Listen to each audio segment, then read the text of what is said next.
Halstead Telephone Company and R&J Broadcasting Incorporated is proud to present to you this broadcast on yourliveevent.com.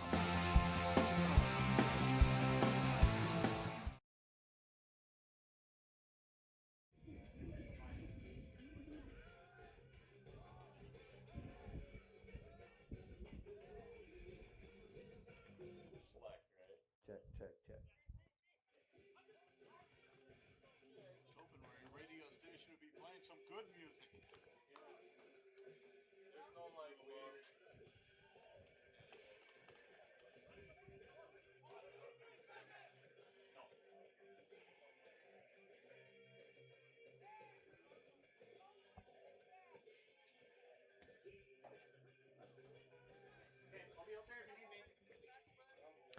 Welcome to Week 1 in high school football across the state of North Dakota, live here in the Stock Growers Bank broadcast booth in the gateway to the grasslands in Milner, North Dakota.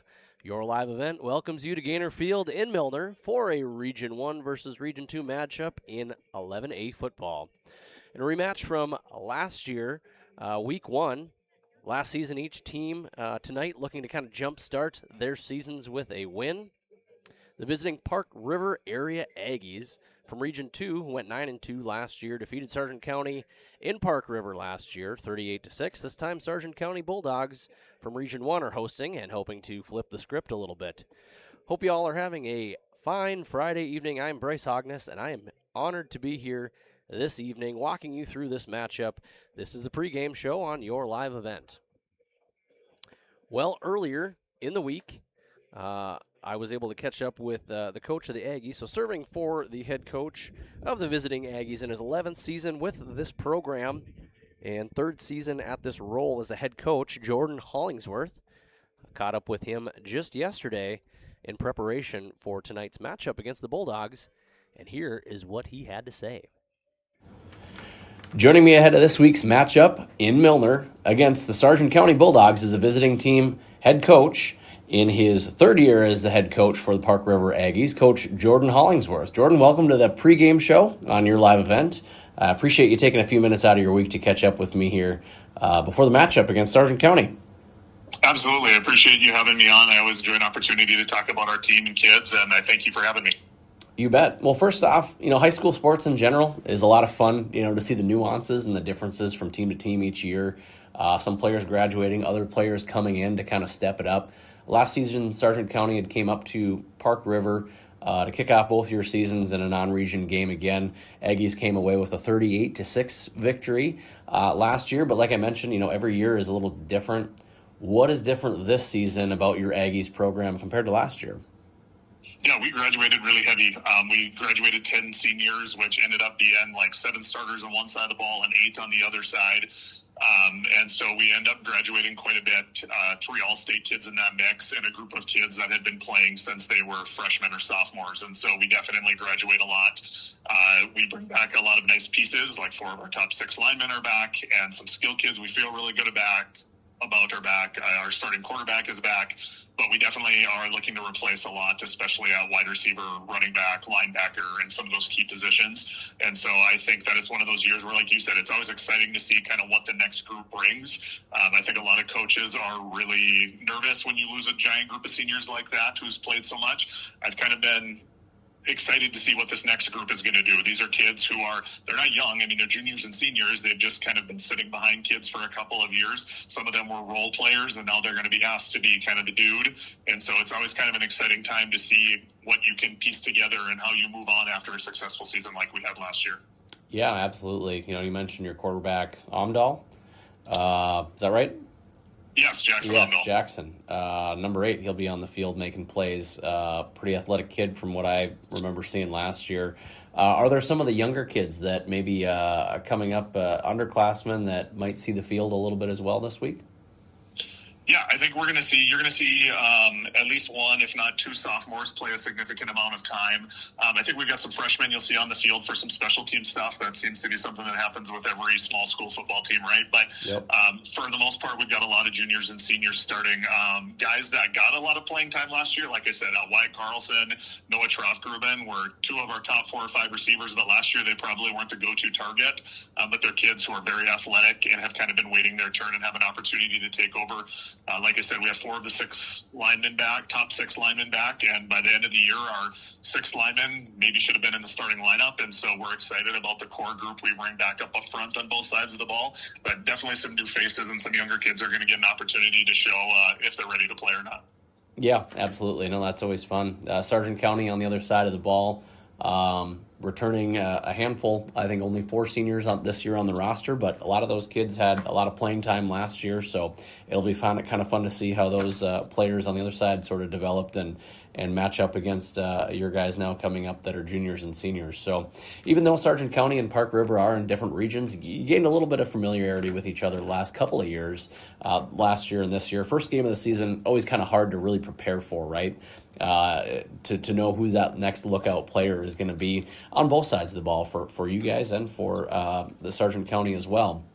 But from what you know, who are some of the folks on the Sargent County side of the ball that you've maybe needed to call out this week and practice a little bit and have your guys keep maybe an extra eye out for? The one we've really been focusing on is the Newstill kid. He did a really nice job at tight end last year when we played him, but I happened to catch another interview last night with Coach Olson doing my scout work here and caught that there's a possibility he might be sliding over to quarterback, which will change things a whole heck of a lot for that team. That's a big, powerful body and someone we were worried about hurting us catching the ball, and now all of a sudden, like you said, you never know what to expect, and it sounds like maybe he lines up at quarterback, and I would expect that turns them more into a power run team than what they were last year.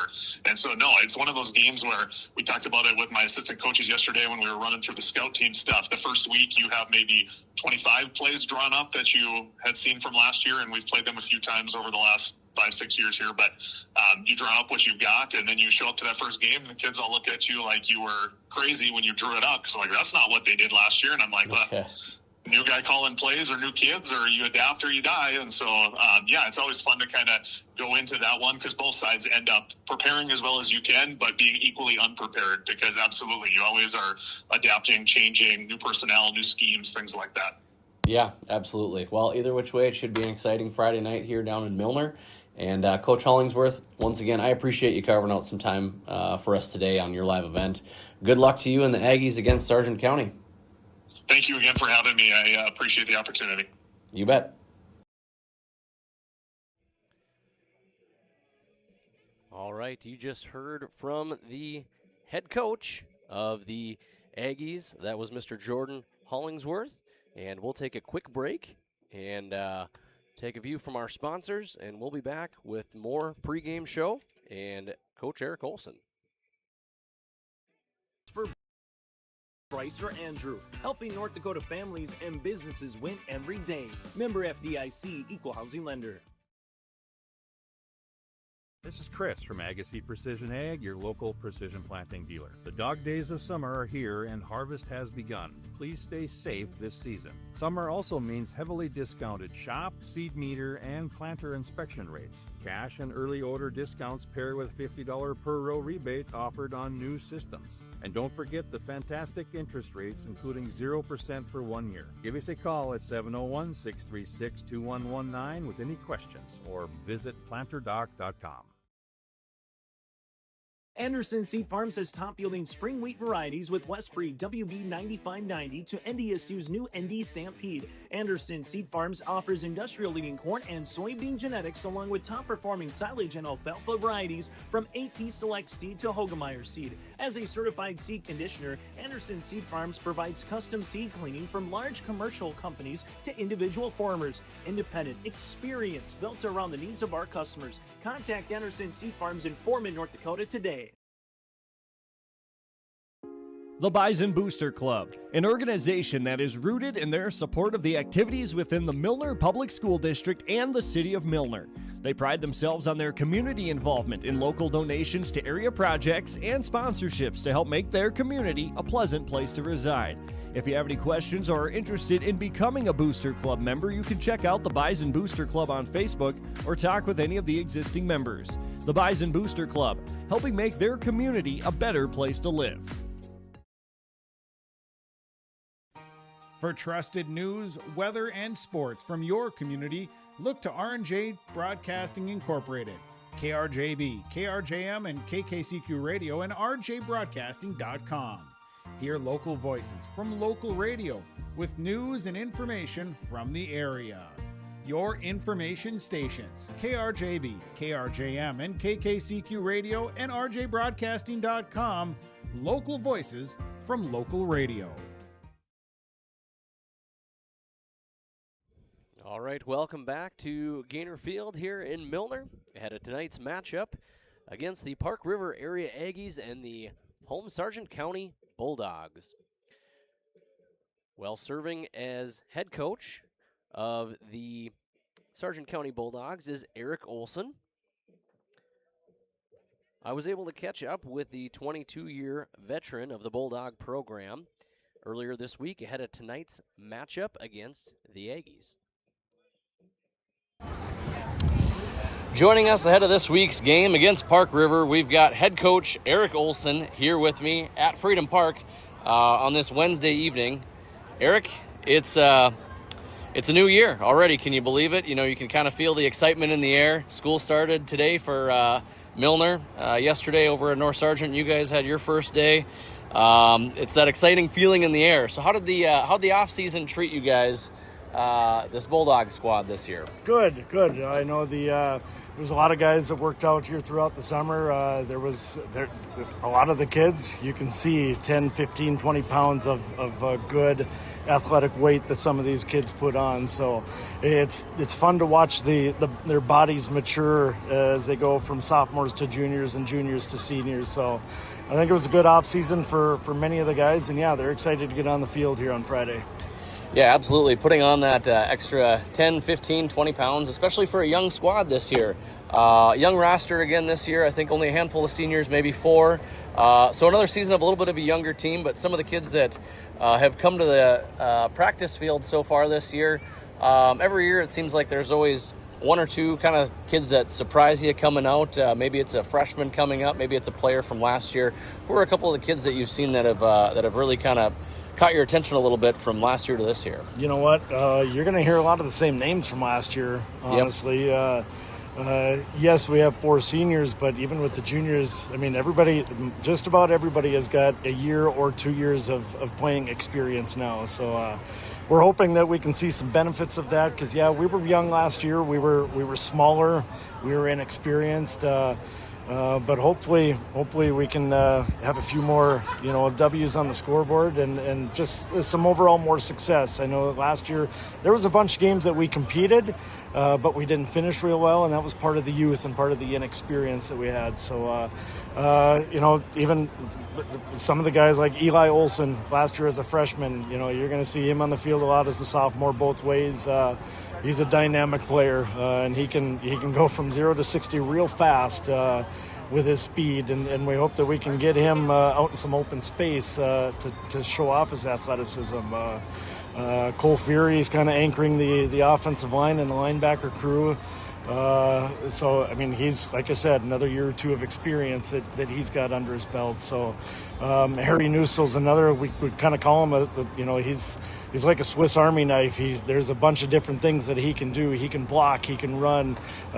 We've got him throwing the ball a little bit, but he's going to play multiple positions for us on offense and kind of anchor the defensive line as well on defense. So, I mean, those are just a couple guys but we've got a whole bunch of athletes that are going to be on the field. And like I said, guys that they got a lot of experience from last year, and we hope that can translate to good things this year. Yeah, absolutely. Just getting those kids out on the field, getting that experience from last year, no matter what, just valuable to kind of get out there, get that kind of first-time jitters off, know what they're doing, know the speed of the game a little bit. Definitely. Like you said, young team, but still experience on that football field. Now we're been back in 11 man. Sorry, a couple years again here, facing Park River, a Region 2 team. High level, what do you really know about this program that you'll be going up against this week, Eric? Well, last year we didn't compete very well with them, and that was part of the newness of the kids that we had on the field and inexperience. And so I'm hoping that we're a lot more competitive with them. They lost. I think they bring back about 4 or 5 kids on both sides of the ball. Their quarterback is back. He's an exceptional athlete. I see him on the baseball field. Amdal is his last name, and he is a very good athlete. So they're going to focus their offense around him. I know they lost their running backs. They lost a couple of their receivers, but they've got a lot of athletes on the field. I've seen it, the last couple of years, in not only football but other sports. They got a couple of their linemen back, but I know they're going to center things around Amdal, and they should, because he is a tremendous athlete. So same thing on defense. They lose their whole linebacking core. They bring back a couple defensive linemen. So I'm hoping that we could we have some advantage, I think, a little bit in some experience. But I know they had a tremendous year last year. I think they finished 9-2. They lost to Langdon, and they lost to, I think it was Velva. So 2 teams that finished really well. They were second in their region, won a playoff game last year. So they've got exciting times in Park River right now with all their sports doing very, very well, and they're going to want to continue that this year in football. Absolutely. Well, good. Coach Olson, appreciate you taking a few minutes to talk to me here again today. Good luck on Friday, and we'll see you then. Awesome. Thank you, Bryce. Thanks for everything you do. All right. Of course, you just heard from head coach of the Sargent County Bulldogs, Eric Olson. We'll take a quick break here with a word from our sponsors, and we'll be back for more pregame show in a minute. Sharing our heritage, sharing our future. Choosing the right bank for your financial needs can be challenging with the many choices available. Dakota Heritage Bank is pleased you're interested in knowing more about what they can do for you. The Dakota Heritage Bank community bank setting is a strong advantage they have over larger, less personal banks. Customers are more than account numbers. They are friends and neighbors. Working together, Dakota Heritage Bank, member FDIC, equal housing lender. The Milner Public School District has a long history of academic, artistic, and athletic achievement and is proud of the programs and education environment offered. A fully accredited educational system, Milner Public School District operates 2 separate school buildings, including Sundale Colony School. Over 85%, that's right, 85% of the graduates of Milner High School attend some form of post-secondary educational institution. You can find more information on the Milner Public School District online at milner.k12.nd.us. At Enbridge, we're focused on relationships. 23 Canadian First Nation and Métis communities now own an equity stake in Enbridge Athabasca Pipelines. In Minnesota, Enbridge has spent $450 million and counting with Native-owned companies and in wages to tribal members working on Line 3. Every day brings new collaborations, partnerships, and possibilities. Learn more at Enbridge.com.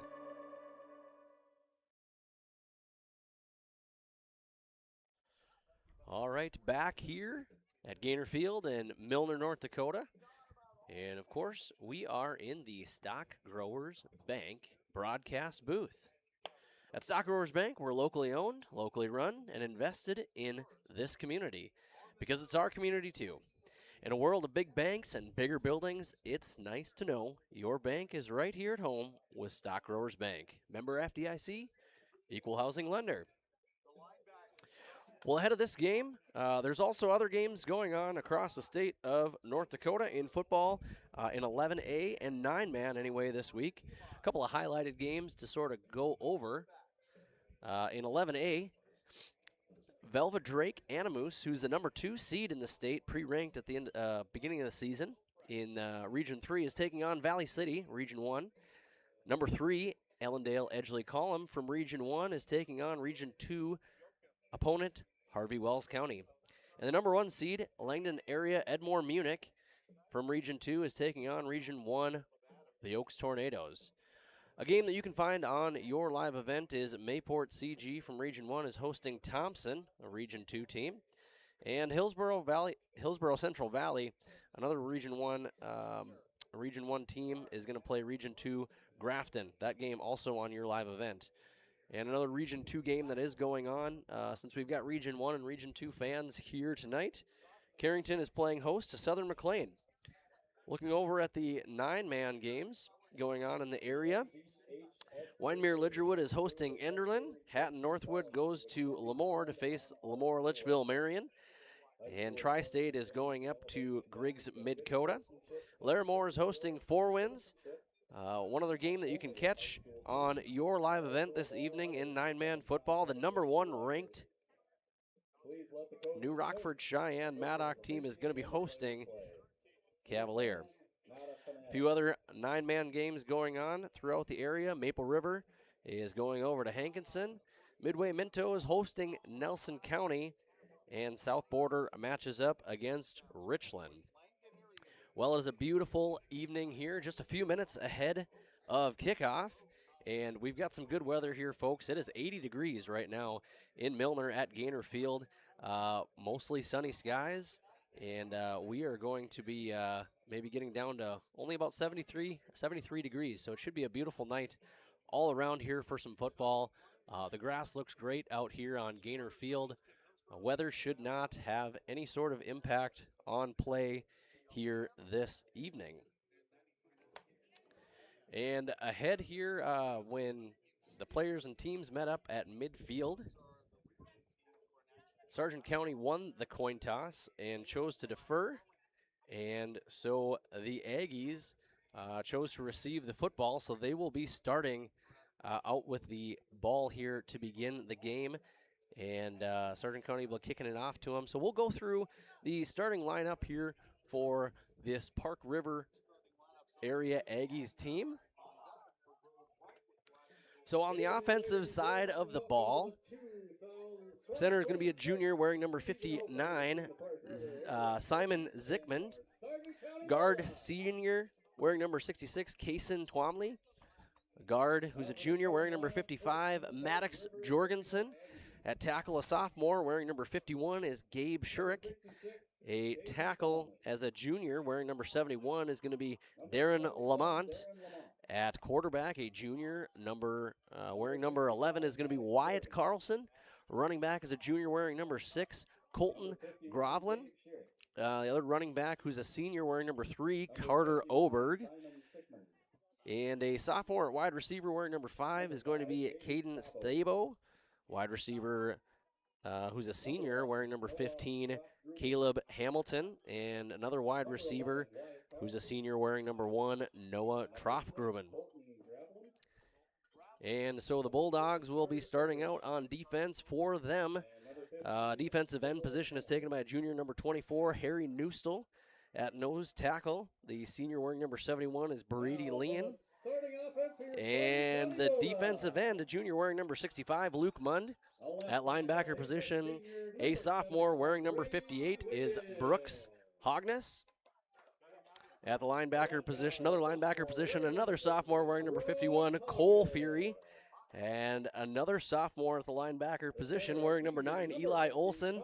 And once again, another sophomore in that linebacker position wearing number 26, Anthony Furter. Linebacker, a senior, wearing number 50, Connor Olson. And at the corner positions, we have a sophomore wearing number 10, Hans Hansen.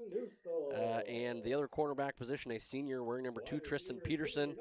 And way deep in the backfield, the free safety is a freshman wearing number 15, Bentley Degenstein. The Sargent County Bulldogs are coached by, as you heard before, Eric Olson as a head coach, with assistant coaches Randy Searstead, Keen Nelson, Nick Furch. And I forgot to announce the Park River area Aggies coaching staff earlier, so I'll go ahead and get that out of the way. You heard earlier from head coach Jordan Hollingsworth. He's got assistant coaches Josh Lee, John Berg, and Frank Justin. So we're just a few minutes away from kickoff. We will take a real short break and be back with you in just a few minutes. Life is full of the unexpected, but having the right insurance shouldn't be. At David Bergman Agency with Farmers Union Insurance, taking care of you isn't just their job, it's their commitment. Whether you need coverage for your home, farm, crop, vehicles, business, or family, David Bergman is here with local service, trusted advice, and protection you can count on. Servicing Sargent County, taking care of you today and wherever tomorrow leads. That's David Bergman Agency. Homegrown local radio is now worldwide with 24-hour streaming. Download the RJ Radio app to hear local voices from local radio with KRJB, KRJM, and KKCQ 24 hours a day from anywhere. You can listen to your favorite programs like the RJ Family Morning Show, local news, farm markets, music, high school sports, church services, more from anywhere. KRJB, KRJM, and 96.7 KKCQ is streaming on the RJ Radio app. Download it to your device and take us with you wherever you go. Partnership is a way of life here in the Northland. It's about pitching in to help our neighbors, making lending decisions locally, honoring long-term commitments to farmers, Main Street businesses, teams, schools, and rural communities. We're more than just a bank. We're a community partner, working constantly and diligently to enrich the lives of everyone we serve. Bank North, always true. In Hope, North Dakota, we aren't just a town, we're a community, one that you can be proud of, where you and your family can grow. With available jobs, affordable housing, a golf course and pool, the Sportsman Club, and great educational opportunities. There hasn't been a better time to join the Hope community, ideally located between Fargo, Grand Forks, and Jamestown. For more information, go to www.hopend.com. Live, work, and play in Hope, North Dakota. All right, back here at Gaynor Field in the Stock Growers Bank broadcast booth. Just about to kick off here this evening, and the Bulldogs won the toss, deferred, and the Aggies chose to receive the ball. And so you are looking at them on your left side. That is south. They will be heading from south to north, the Aggies will, and the Bulldogs will be kicking off from north to south.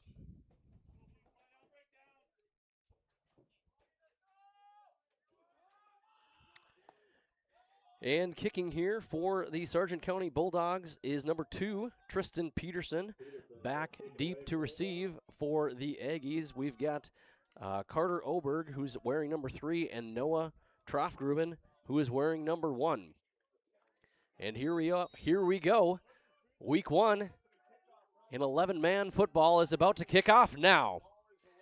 And the kick goes down to about the 25-yard line, picked up right away by Carter Oberg, number 3, tries to get around the left side, and he is taken down right around the 28-yard line, so that is where the Aggies will begin the game.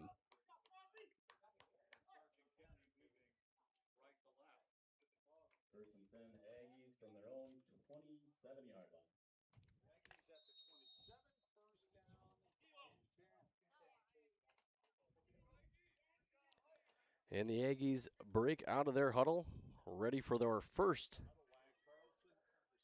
drive of the game. And quarterback under center, Wyatt Carlson snaps the ball. The ball goes over, is handed off to number 6, Colton Gravlin. And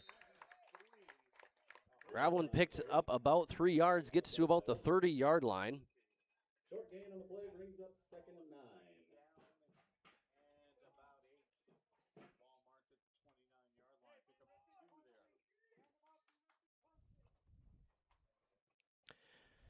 And here we go, second play of the game as the Aggies line up. Gain about 2 to 3 yards on that first play of the game. Started at their 27-yard line. They're at about the 29 right now. And line up with 2 wide receivers to the far right side. And the ball is kept by the quarterback, and he doesn't get anywhere. The Bulldogs are there right away, and there's a handful of them there. to make the tackle, and they're going to lose about 2 yards on the play, give or take. So that makes it 3rd down and 9 for the Aggies.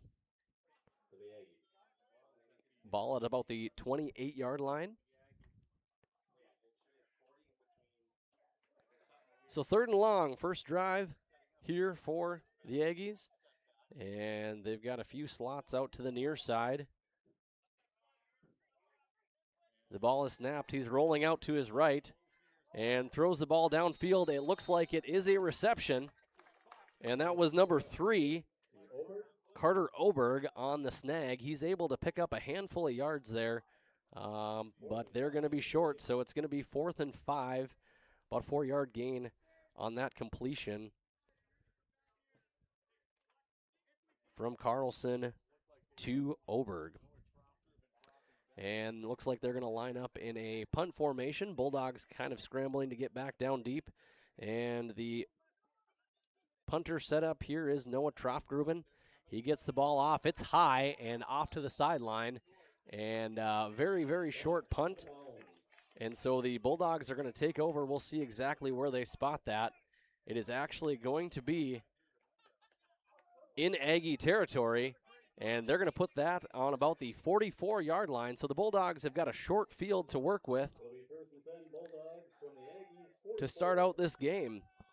And you can't ask for a better first field position here for Sargent County as they line up with one wide receiver off to the far right. That's Hans Hansen. One to the near side here, Tristan Peterson. In the backfield is Ferder and Eli Olson. And the ball is pitched off to the right side to Eli Olson, dances around a little bit, and he's stopped in the backfield. Had really nowhere to go on that one, and he's going to lose 2 to 3 yards on that play. Looks like they'll spot him about 3 yards for a loss, so we're looking at 2nd and 13 here for Sargent County. Ball placed at about the 47-yard line. And once again, same formation as the last play. Wide receiver to the left and right, 2 in the backfield and an I formation. And the quarterback steps back to throw the ball. It is completed over on the near side here to Tristan Peterson as he fights for more yardage. And Peterson able to pick up around 10 yards on that play. It looks like it'll be 3rd and about 3 to go. So pass completed from the sophomore Dawson Nagowski. And we've got a very manageable 3rd and short situation here for the Bulldogs on their opening drive. And once again, lined up in that I formation, Nagowski under center. And he's going to hand the ball off to Ferder up the gut, and he's going to be close. It depends on where they end up spotting him, and they're going to move. Let's see here. They are going to move the chains. 1st down, Sargent County, as they keep this first drive alive. And that ball is going to be spotted around the 33-yard line. Just got enough for the 1st down for Sargent County. So once again, same formation. Hansen off to the far right, Peterson to the left. And there may have been a little movement up front there. It looks like one of the Bulldog players may have jumped a little bit. Ball start, number 10 on the offense. 5-yard penalty, replay, 1st down. And that's Hans Hansen on the far right side there that moved a little bit on that snap. I don't think that was on one. Looked like they were trying to almost pull the Aggies offsides a little bit there, but it did not work out in their favor. So this time the Bulldogs are going to spread it out now that they've got 1st and 15 yards to go. 2 wide receivers to the left, to the right. Nagowski under center in the backfield and shotgun with Ferder next to him. And the ball is snapped. Nagowski steps back, launches the ball deep downfield. He's got Peterson down there, and Peterson catches it. He has got the ball, and he is inside the 5-yard line. Or did he get in? I cannot tell from right here. So, yes, it looks like they're inside the 5-yard line. From what I can tell, they are at about the 5. And a huge play for Sargent County to open up this first drive and get in the red zone. I formation again. They're going to hand the ball off to Eli Olson up the middle, and Eli is going to pick up a minimal gain. On the play by Plumlee. Brings up 2nd and goal. So Sargent County picked up, Olson maybe picked up about a half a yard there, so they're maybe at the 4.5 yard line, deep inside of Aggie territory. And the Bulldogs have got an I formation once again lined up as they have most of this drive. And the ball goes to Furter, who goes right up the middle to the left, and he gets in for a touchdown. Bulldogs get on the board first with 7 minutes and 35 seconds to go here in the first quarter.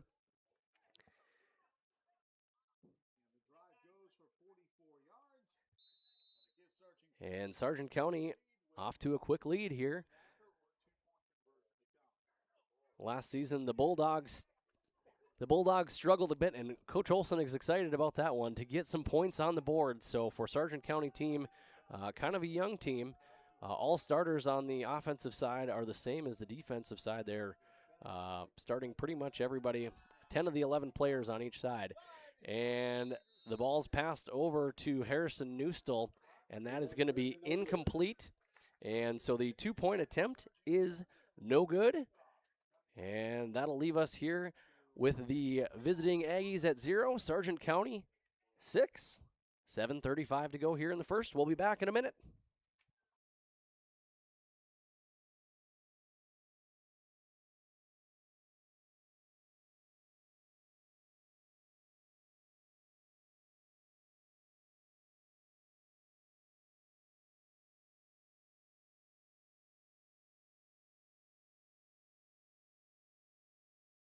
The Bison Booster Club, an organization that is rooted in their support of the activities within the Milner Public School District and the City of Milner. They pride themselves on their community involvement in local donations to area projects and sponsorships to help make their community a pleasant place to reside. If you have any questions or are interested in becoming a Booster Club member, you can check out the Bison Booster Club on Facebook or talk with any of the existing members. The Bison Booster Club, helping make their community a better place to live. All right, back here at Gaynor Field after the Bulldogs score on their opening possession. 7:35 to go here in the first. And once again, kicking off for the Sargent County Bulldogs is number 2, Tristan Peterson. And Peterson kicks the kickoff deep, and it goes into the end zone. And it is too far for Carter Oberg. So they are going to take the touchback. And the Aggies are going to start their second drive off here at the 25-yard line.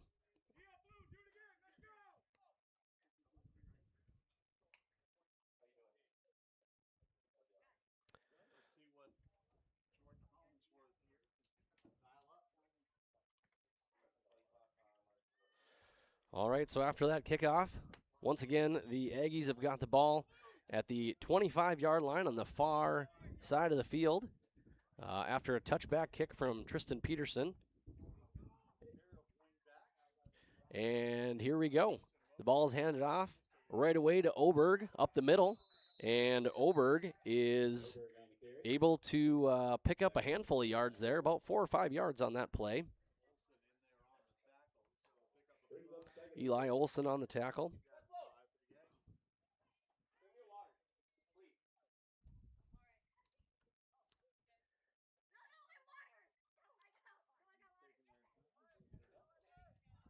And here come the Aggies out of the huddle.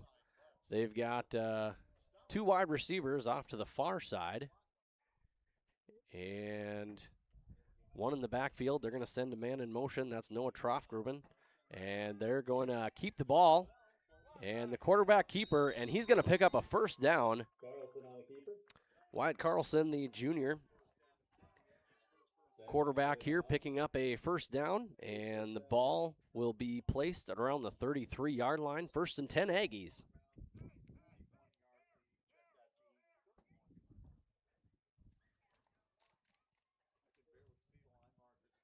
And we'll have to go over the starting lineup here for the Aggie offense as well as Sargent County, or sorry, other way around, Aggie defense and Sargent County offense. once Sargent County takes the ball back here. Missed doing that earlier, but first game of the year, got to get everything out of the way. But 2 wide receivers to the right. One's going to go in motion to the left, and that's Oberg. And they're going to pitch it to Oberg on the left side. Oberg able to get a decent gain here, about 4 or 5 yards. We'll see where they place it. About a 4-yard gain for Oberg.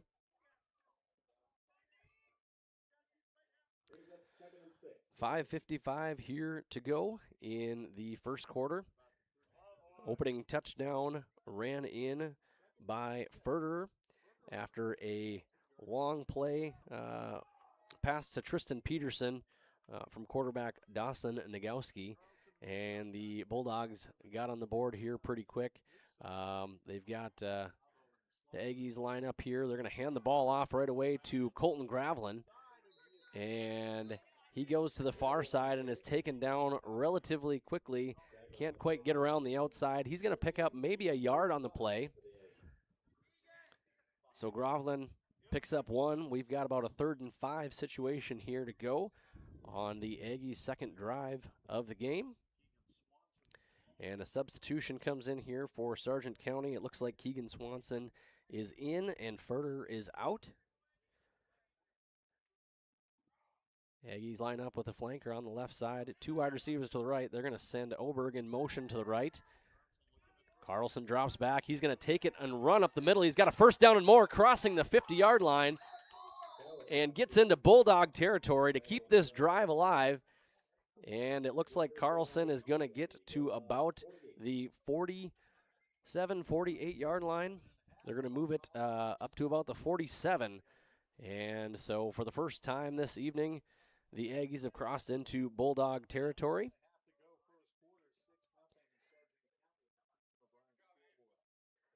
And Bulldogs lining up with that 3-man front. And they're spreading things out here a little bit on the Aggie side of the ball. 2 wide receivers to the left, 1 to the right, and 1 in the backfield. They're going to send a man in motion. That's number 5, Stabo. And drops back to look downfield. He's got a man open, and he holds on to it. Number 1, Noah Trofgruben. And he gets into the end zone for a touchdown. Noah Trofgruben puts some points on the board here quickly again for the Aggies. That was a beautiful pass. He had just enough separation to where if that ball was placed in there, Trofgruben was going to make sure that he was able to hold that puppy down. And the Aggies are on the board. We're all knotted up here with 3:58 to go in the first quarter.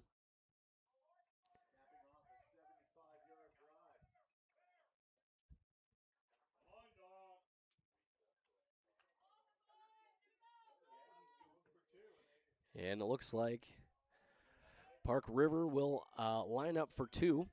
Got 2 wide receivers split off to the right, 1 to the left, but we've got a whistle. Timeout. Park River. And First Park timeout. River is going to call a timeout.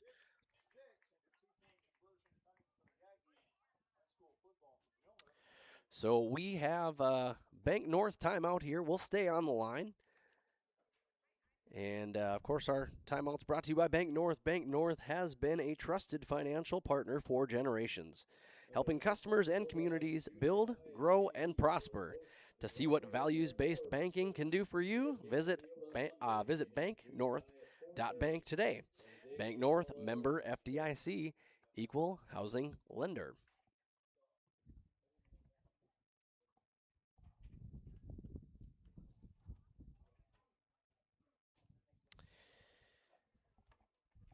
So Park River gets on the board, answers back to Furter's touchdown in the end zone. On this end, what set up Furter's touchdown was that long pass completion to Peterson. And on another long pass completion here on the other side of the field, it was another another catch here for Noah Trofgruben, the senior. The 6'4", 183-pounder was able to haul that ball in and take it right into the end zone. And he wasn't going to let the Bulldogs stop him. So 2-point conversion back here. And we've got a direct snap to Oberg, who's going to keep the ball and get into the end zone for the successful 2-point conversion. And now we have a 8-6 contest, folks. So the visiting Aggies get on the board, successfully complete their 2-point conversion as Oberg walks in with it on a direct snap. And visiting Aggies up 8, Sargent County 6. We'll be back in a minute. Remember, folks, if you need us.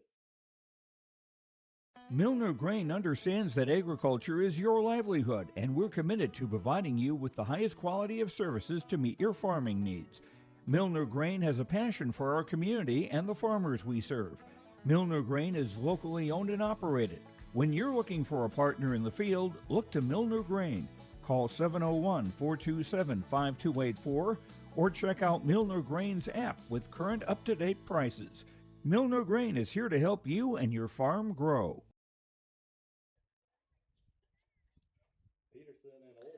All right, back here at Gaynor Field. And Park River set to kick off here at the 40-yard line. Once again, kicking for Park River is Noah Troffgruben, the one who got the touchdown earlier. And Eli Olson and Tristan Peterson are set deep to receive. And it's a line drive deep ball. And Olson kind of juggles it a bit near the goal line, bringing it up around the left side. Finds a little bit of room, but stopped just after the 25-yard line. They'll probably place him right at the 20, let's see, right around the 26-yard line, I believe. And that is where Sargent County will begin this drive. First down from the Bulldogs from their own 25. So the Bulldog starters on the offensive side: left tackle, senior number 71, Brady Leon; left guard, a sophomore wearing number 58, Brooks Hogness. The center is a senior wearing number 50, Connor Olson. Right guard, junior wearing number 51, Cole Feary. We'll get back to the starting lineup here in a second. They're going to hand the ball off to Ferder. And Ferder's going to pick up a couple yard gain here. Looks like about 3 yards they'll bring it to. So 2nd and 7. Other starters here on the offensive side for Sargent County: at right tackle, a junior wearing number 65, Luke Mund. At the end position, tight end position, a junior number 24, Harrison Newstall. The wide receiver wearing number 2 is Tristan Peterson. Another wide receiver, a sophomore wearing number 10, Hans Hansen. At the fullback position, a junior wearing number 44, Anthony Ferder. Running back, sophomore wearing number 9, Eli Olson. And the quarterback behind center here, Dawson Nagowski, wearing number 17. And he hands the ball off on that one to Newstall. And no gain, maybe a loss of a yard on the play. Looks like maybe a loss of a yard. They'll bring them back. So it'll be 3rd and 8 to go for Sargent County. 2 minutes and 46 seconds left to go here in the first quarter of play.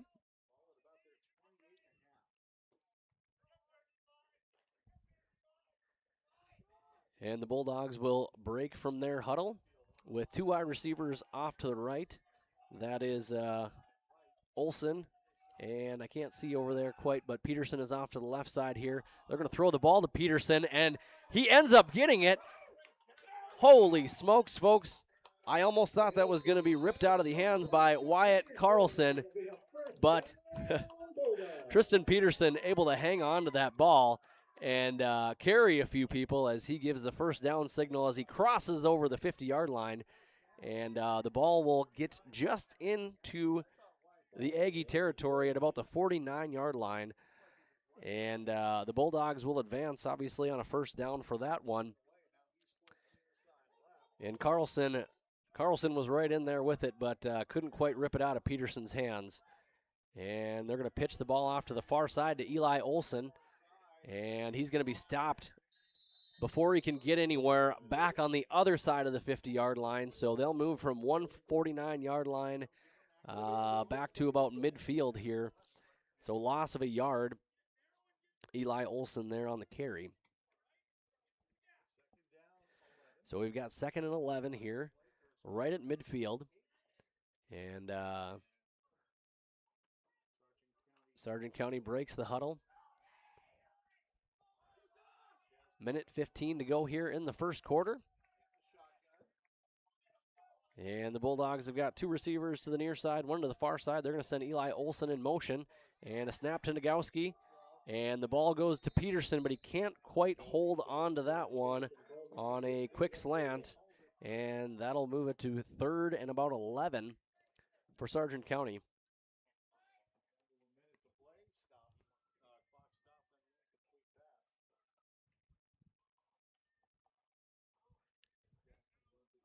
And clock stops here as we have an incomplete pass. So exactly 1 minute to go here in the first quarter. And Bulldogs break. They're spreading things out a little more this time even. 2 wide receivers to the far side, 2 to the near side. Furter in the backfield with Nagowski. The ball snapped to Nagowski. He rolls back, looks to his left over to Peterson's area, but it's over his head. But we do have a flag out on the field. So we will see what the call is there. There may have been a little hands going on there. Pass interference, defense, number 11. It's a 15-yard penalty, results in a first down. And Wyatt Carlson on the penalty there, pass interference. And that will move the ball forward here for Sargent County. So that'll move them all the way up to the 35-yard line. Good field position, getting closer to that red zone area. Bulldogs offense had a couple of explosive plays. Some of the run plays have not gone too far. Peterson able to kind of keep some of these drives alive with some of the longer passes. And this pass interference, of course, helps that cause as well. And the Bulldogs have things spread out once more. 2 to the left, 2 to the right. And a direct snap to Harrison Newstall. And Newstall's going to power forward. And it's going to take a handful of Aggies to kind of get him to the ground. But Newstall's going to pick up about 4 yards on the play. Ball at about the 31-yard line. And it'll be 2nd and 6 for Sargent County.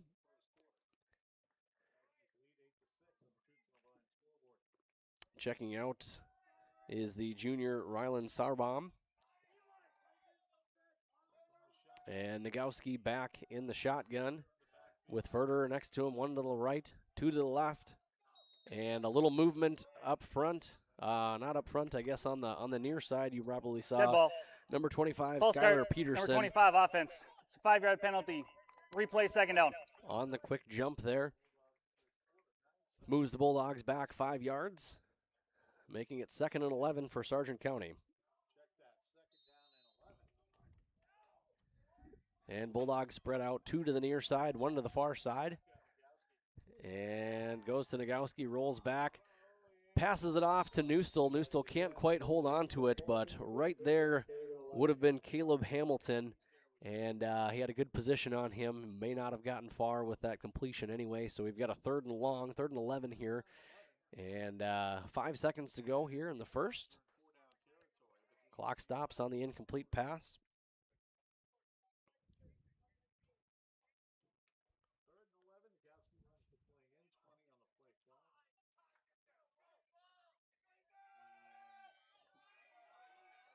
And here we go.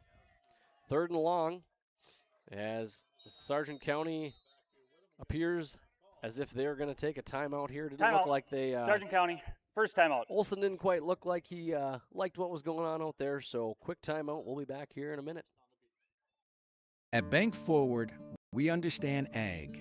Many of our employees have deep agricultural roots and understand firsthand the ups and downs of farming and ranching. When you talk to us about your ag operation, you can trust we understand your language and the current state of agriculture. Stop in today and let's discuss your ag operations needs. Standing with ag producers. Since 1927, it's simply the Forward way.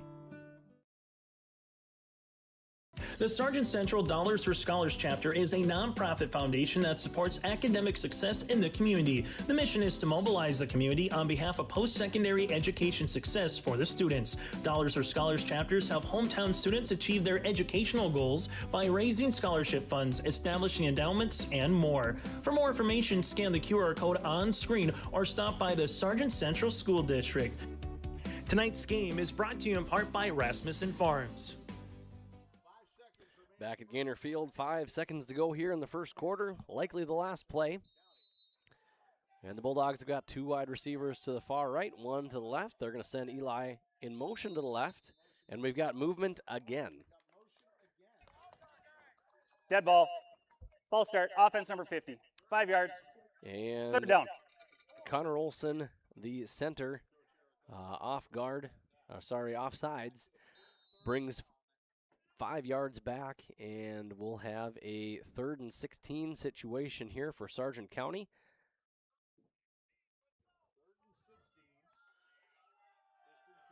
And I'm guessing we may be getting close here to four down territory.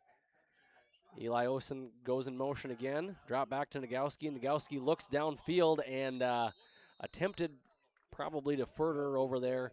And maybe a little miscommunication on the routage there. And incomplete pass, 4th and 16 here for Sargent County. So we will see what Olson decides to do here. I imagine a punting situation there at about the 41 yard line here in Aggie territory.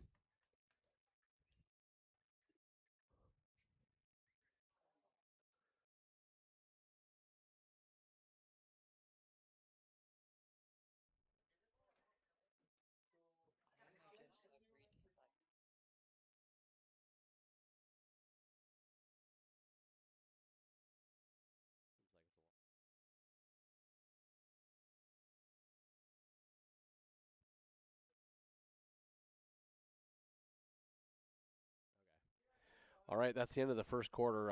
We'll take another quick break here and be back with second quarter play. Sargent County, the home team, 6, and the visiting Park River area Aggies, 8.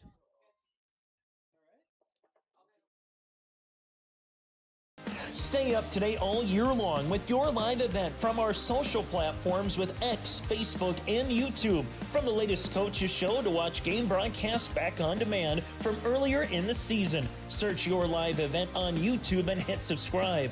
Outside the three-point arc. Pick and pop here with Spaeth into the left side corner. 3, good. For the complete and most up-to-date schedule throughout the year, head to our website at yourliveevent.com. All right, back here in the second quarter, and the Bulldogs are going to punt it away. Tristan Peterson kicks the ball. Got a good leg on it. It's going to go out of bounds, and we'll see where they mark it. Inside the 20 by the looks of it.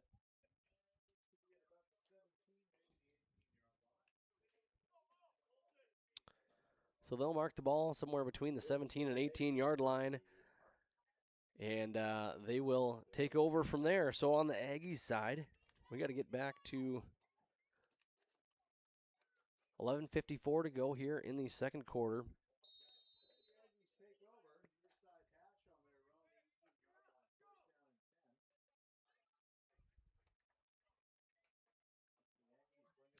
And they get a break from the huddle here. It looks like they've got 2 receivers off to the far side. A flanker off to the left. In the backfield is Oberg.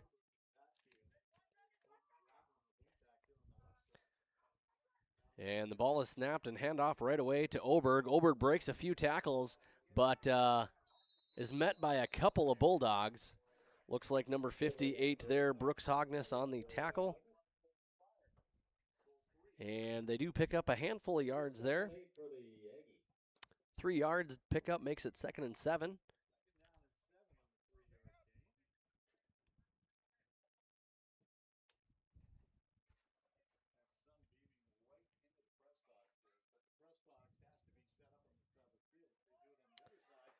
And once again, Aggies come up. They've got all men kind of there in the box.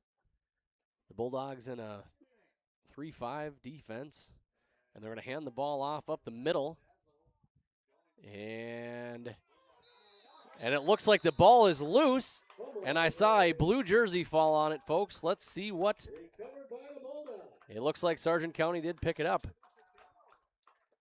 It's a little bright over here, hard to see from this side of the field. You may be feeling the same way with the camera right now. We've got a few minutes before the sun does set. But Sargent County does take over.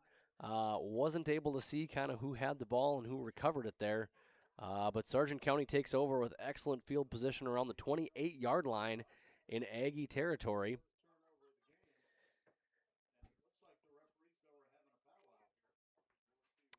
And looks like there's a little discussion here as far as maybe where the ball goes or if the ball was out as the officials discuss. The officials tonight here for the game: referee Chris Larson, umpire Ryan Weber, headline judge Cam Anderson, line judge Jake Schlecht, and back judge Nick Nelson as they get together and confer. First down, Bulldogs. And everything stays as it appears. So Sargent County will have the ball at the 28-yard line with 11:01 to go here in the second quarter. And Bulldogs got one wide receiver split to the far side there. That's Tristan Peterson. One to the near side here, Hans Hansen. And in the backfield in the I formation behind Nagowski is Furter and Eli Olson. And the ball will go to Olson. He'll be break off to the right side here, kind of up the middle, before he is brought down by Grovlin. And he's able to pick up about 2 yards on the play, so it'll be 2nd and 8 for Sargent County.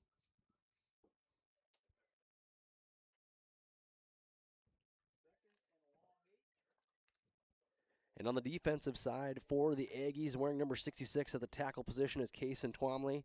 The other defensive tackle wearing number 71, Darren Lamont. Nose guard 55, Maddox Jorgensen. And cut to the play here as Bulldogs line up in the same formation again. But Nagowski drops back, looks deep downfield, and the ball is intercepted in the end zone. And that is Noah Troftgruben who snags that one. The intended receiver is number 10, Hans Hansen.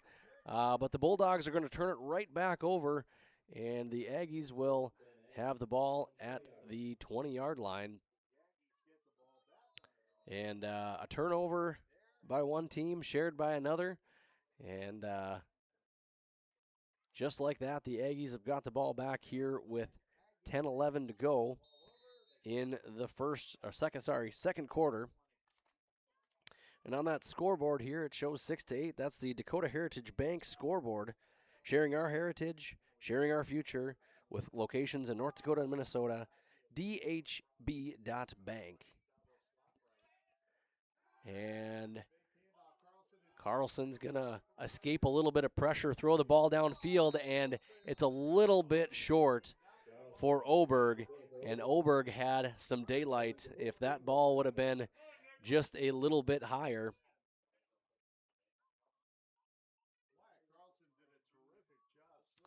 And appreciate you folks at home hanging with us here tonight on your live event. I know it's probably a little bit hard to see on the screen. It's a little bright here coming into facing that west sunset, but we've got a couple of cottonwoods that might help us out here in a few minutes, so bear with us. So I hope you can follow along. If you can't quite see very well, hopefully you can follow along here to my voice. But we've got a pitch to the right side to Oberg, and he had some room there. But right there, the freshman, Bentley Degenstein, was right there to stop him. But it looks like we may have a whistle on the field. We'll wait to hear what might be going on there.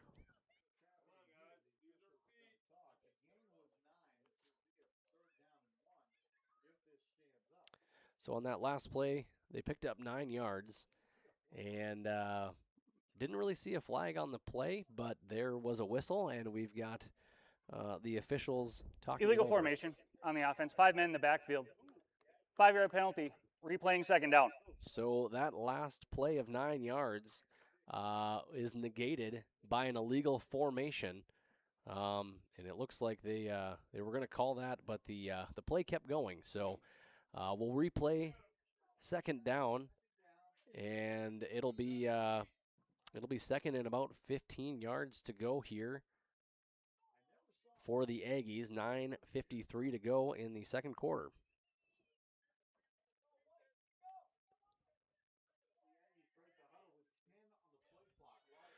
So going from a 3rd and 1 to a 2nd and 15 with that penalty.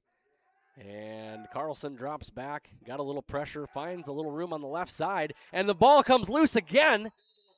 And it looks like Carlson probably recovered his own fumble, but was able to be elusive around a few folks, but the Bulldogs got their hands in there to get that stripped away. But fortunately for Carlson, he was able to fall back on top of it and picked up a decent gain there of about 11 yards. So we've got a 3rd and 4 for the Aggies. Clock continues to run, 9:21 to go.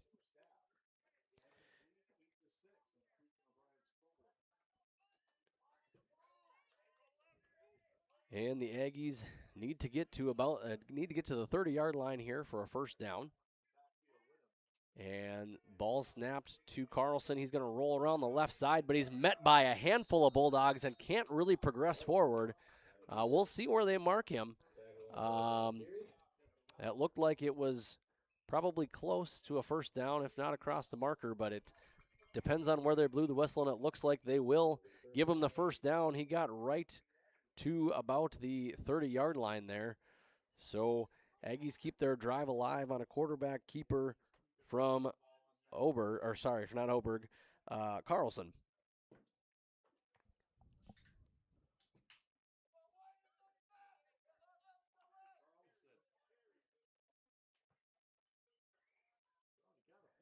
And they'll have Aggies will line up with all 11 men sort of tight in the box here. And Carlson rolls around to his right side, got a little bit of pressure, but is going to go for it and gets out of bounds. Being pursued on the far side there by Cole Fury. And he'll pick up about 4 yards on the play, so 2nd and 6, a long 6. And ball is right around the 34-yard line.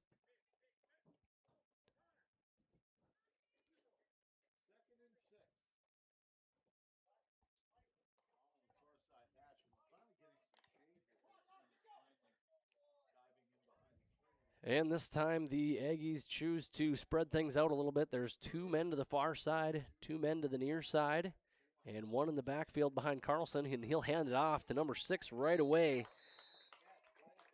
Groveland is met by a Bulldog or 2 or 3, and no gain on the play, so we're back here at 3rd and 6 with 8:08 to go and counting.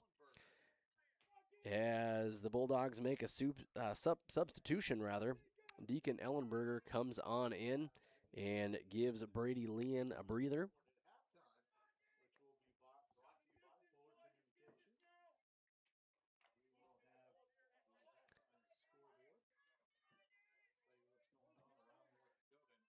And the Aggies break from the huddle. They've got 2 men off to the near side, sending a man in motion to the near side, which is Oberg, and the ball is going to go to Oberg, and it hits his hands, but a little bit too far for him. On the pursuit for Sargent County was Brooks Hogness, and boy, if that ball would have been just a foot or so closer, Oberg had a lot of daylight there, and at least a first down close to the sideline here. So 4th and long. 4th and 6 yards to go. It looks like they are lining up in a punt formation. So Eli Olson and Hans Hansen go back deep. And number 1, Noah Troftgruben, is going to punt it away. Bulldogs were right about there. It's going to go over Eli Olson's head. And he's going to pick the ball up inside the 20-yard line, right around the 15. And he's only going to get to maybe the 20-yard line before he's stopped. And the Bulldogs weren't quite ready for that punt. I think the defense was maybe thinking that they were going to go for it on 4th down, and the punt returners didn't quite get far enough back. It was a good punt as well by Noah Troftgruben. So we will take a quick break here as they flip the script, and it looks like the ball is going to be marked here on the 22-yard line. And is where the Bulldogs will take over in their own territory. 7:20 to go here in the second quarter. The visiting Park River area Aggies 8, Sargent County Bulldogs 6. The Milner Public School District has a long history of academic, artistic, and athletic achievement and is proud of the programs and education environment offered. A fully accredited educational system, Milner Public School District operates 2 separate school buildings, including Sundale Colony School. Over 85%, that's right, 85% of the graduates of Milner High School attend some form of post-secondary educational institution. You can find more information on the Milner Public School District online at milner.k12.nd.us. The Bulldogs know that every yard, point, and play add up to victory. At Stock Growers Bank in Milner, we're here to help take a little bite out of your financial goals the same way that the Bulldogs take on the competition, one smart play at a time. From checking and mortgages to ag, business, and personal loans, our hometown team is ready to help you succeed. Stop by Stock Growers Bank in Milner today and ask for Bryce or Andrew, helping. And back here in Gaynor Field, and the ball goes to Eli Olson here. And Eli Olson is going to pick up about a yard or 2. 2nd and 8 for Sargent County.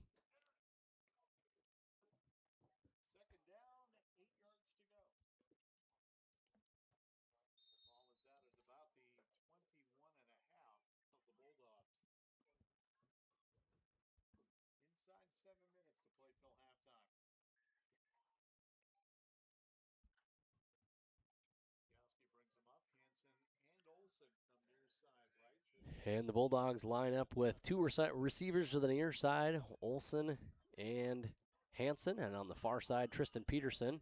Further in the backfield, Nagowski gets the pass off, and it is through the hands of number 10, Hansen. And that went right into the gloves, but couldn't quite hold it down. And that'll bring up a 3rd and 8 for Sargent County.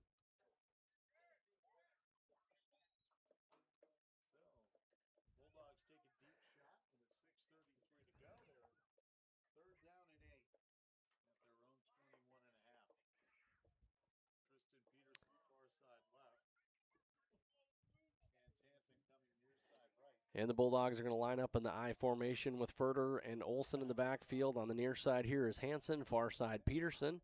Nagowski takes the snap, drops back, looks to his left and right, and he finds Eli Olson here on the near side, and Eli makes a few people miss. He's got a 1st down and more, and past the 50-yard line, over to the 49-yard line, into Aggies territory with the play that Sargent County needed. After a drop pass here that could have been a 1st down, they picked it up anyway. And Eli carries him over across the 50-yard line to the 49, and it is a 1st down, Sargent County. 6:14 and counting to go here in the first half. Be sure to stick around here for the halftime show. We'll have some updated stats hopefully for you, as well as some scores from around 9 and 11-man football here across the state of North Dakota. So the Bulldogs are going to go in similar formation here as the last play, but they've got Neustel playing the fullback position, and Neustel's going to carry the ball up the middle, and he's going to pick up a nice gain of about 3 or 4 yards, about 4 yards on the play, bringing up 2nd and 6 for Sargent County, getting that ball just across the 45-yard line into Aggie territory. And Nagowski takes in the play call from head coach Eric Olson. And the Bulldogs have got looks like 2 wide receivers here to the near side. That number 82 for Sargent County, Rylan Sauerbaum, and number 10, Hans Hansen. The far side over there is Tristan Peterson. Nagowski's going to hand the ball off to Furter. Furter's going to break to the left side, and he's got a little room and powers through for another Sargent County 1st down, getting across to about the 33-yard line. And here we go, 1st and 10, Sargent County, 5:07 to go and counting in the 2nd quarter. And the Bulldogs looking like they're finding their stride a little bit here, getting some big plays. So far in this game has been a handful of big plays that have kind of made the difference here a little bit. Troff, Grubin, and Peterson have had some big plays, as well as an interception from Troff-Gruben in the end zone. And Sargent County marching down the field. 2 wide receivers to the right, 1 to the left. In the backfield is Furter with Nagowski. High snap over Nagowski's head, and Furter falls on top of it. And they're going to go way back here, and it's going to set them back to about the 47-yard line. Let's see where they spot it. Yep, right at the 47, 48-yard line. So big loss on the play. The Bulldogs have 2nd and a mile to go, and the clock is going to keep running here. So let's see what Sargent County's got up their sleeve to make this a 3rd and manageable.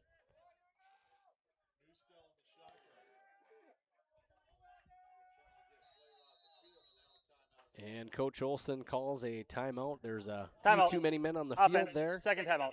And a little confusion on the offense. So we'll take a quick timeout, and we'll be back in just a minute.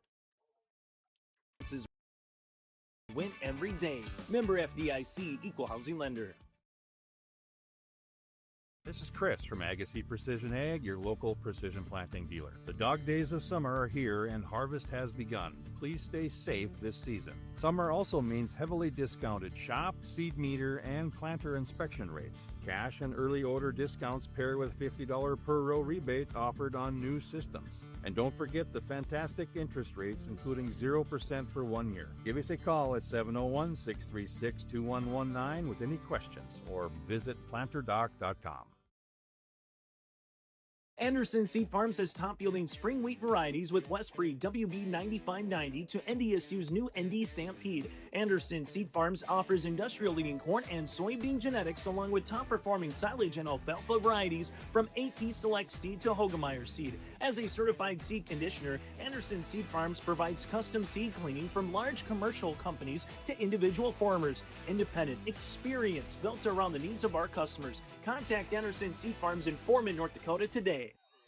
All right, so we've got a 2nd and 25 situation here for Sargent County, and they've got things spread out with 3 wide receivers to the right, 1 to the left, and Nagowski's going to throw it over to Eli Olson in the backfield on the near side here, and he can't quite hold on to it, so 3rd and 25 for Sargent County as the clock stops with 3:48.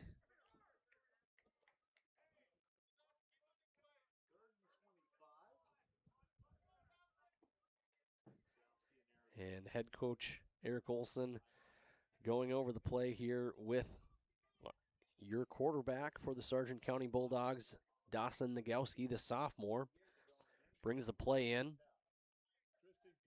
And once again, they're going to spread things out a little bit as well on this play. Peterson and Olson to the left side, 2 receivers to the right as well. Nagowski bombs the ball downfield and is not there for the intended receiver. Both Olson and Peterson were deep downfield, but there were a handful of Aggie defenders there ready to kind of make a play, but I don't know that anybody actually touched the ball on that one. So we're going to have a 4th and 25 here for Sargent County. And the Aggies are going to line up in punt return. The Bulldogs will line up in their punt formation. Punting for Sargent County is number 2, Tristan Peterson, the long snapper, Anthony Furter. And back deep to receive for the Aggies is Wyatt Carlson and Noah Troff-Gruben. And the ball is set high and right into Troff-Gruben's hands onto the far side. And right there, right away, is the long snapper, Mr. Furter. And he is there to not allow Troff-Gruben any yardage after he caught that ball. And it looks like they'll place the ball right around the 23 or 4 yard line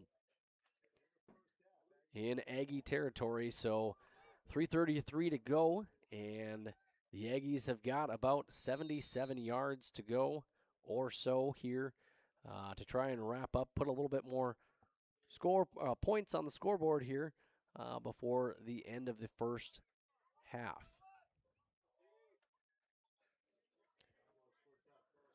So the Aggies spreading things out a little bit, trips off to the far side, and they're going to send Oberg from the far side to the near side in motion as Carlson drops back, looks for a receiver downfield, and that's Troff-Gruben On the coverage there is Eli Olson, and the ball sails over his head incomplete, bringing up 2nd and 10.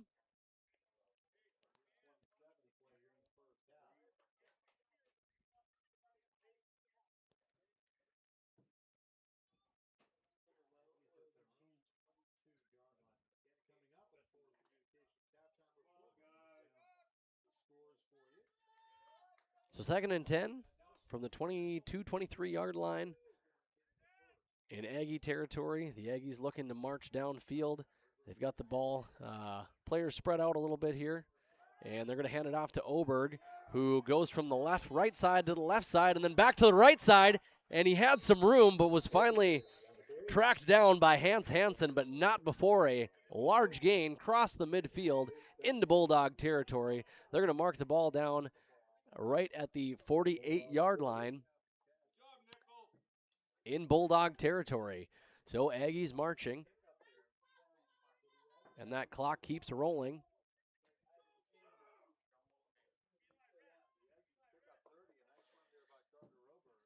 And 29-30 yards there by Oberg as they break into the Bulldogs side of the field.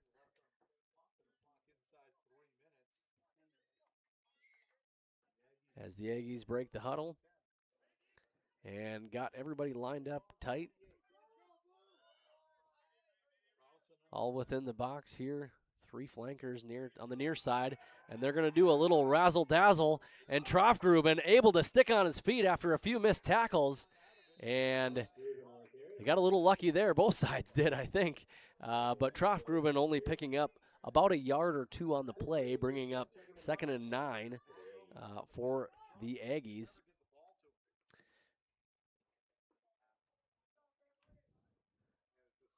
And I think all Trofgruben had to do was break 1 tackle, and he nearly did.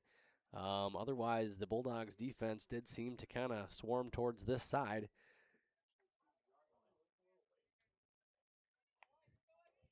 And looks like we're getting a little bit of relief from the trees here. Hopefully you all at home can see the screen a little bit better.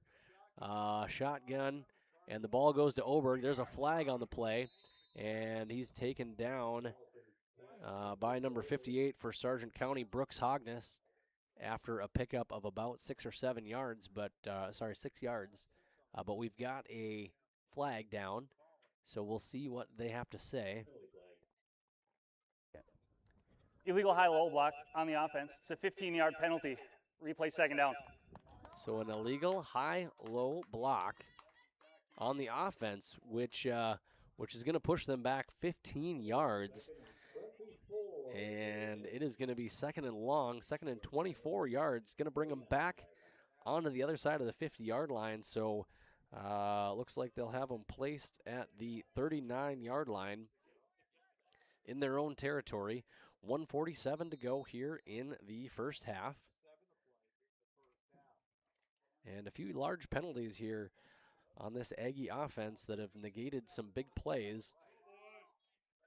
And the Aggies are going to spread it out a little bit. They've got 2 wide receivers off to the far side, 1 to the near side, and 1 in the backfield. They're going to send a man in motion off to the near side here. That's Stabo. And Carlson drops back, throws a deep ball downfield over the head of Trofgruben, the intended receiver. And he was definitely open there, but not quite to the ball. So 3rd and a mile for the Aggies. And the clock stops there with an incomplete pass with 1:41 here to go. Once again, stick around during halftime.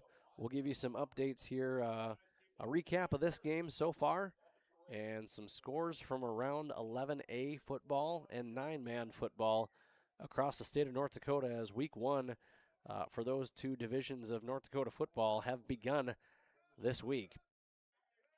So lined up in a shotgun formation, 2 to the left, 2 to the right. Carlson drops back, he's got some pressure, and who gets him is number 65, Luke Munn, on the sack, and it is 4th and forever for the Aggies. Timeout. Sargent County. It's their final timeout of the half. Sargent County Bulldogs elect to take a timeout here with 1:31 to go in the first half. And once again, our Timeouts here are brought to you by Bank North. Bank North has been a trusted financial partner for generations, helping customers and communities build, grow, and prosper. To see what values-based banking can do for you, visit banknorth.bank today. Bank North, member FDIC, and equal housing lender.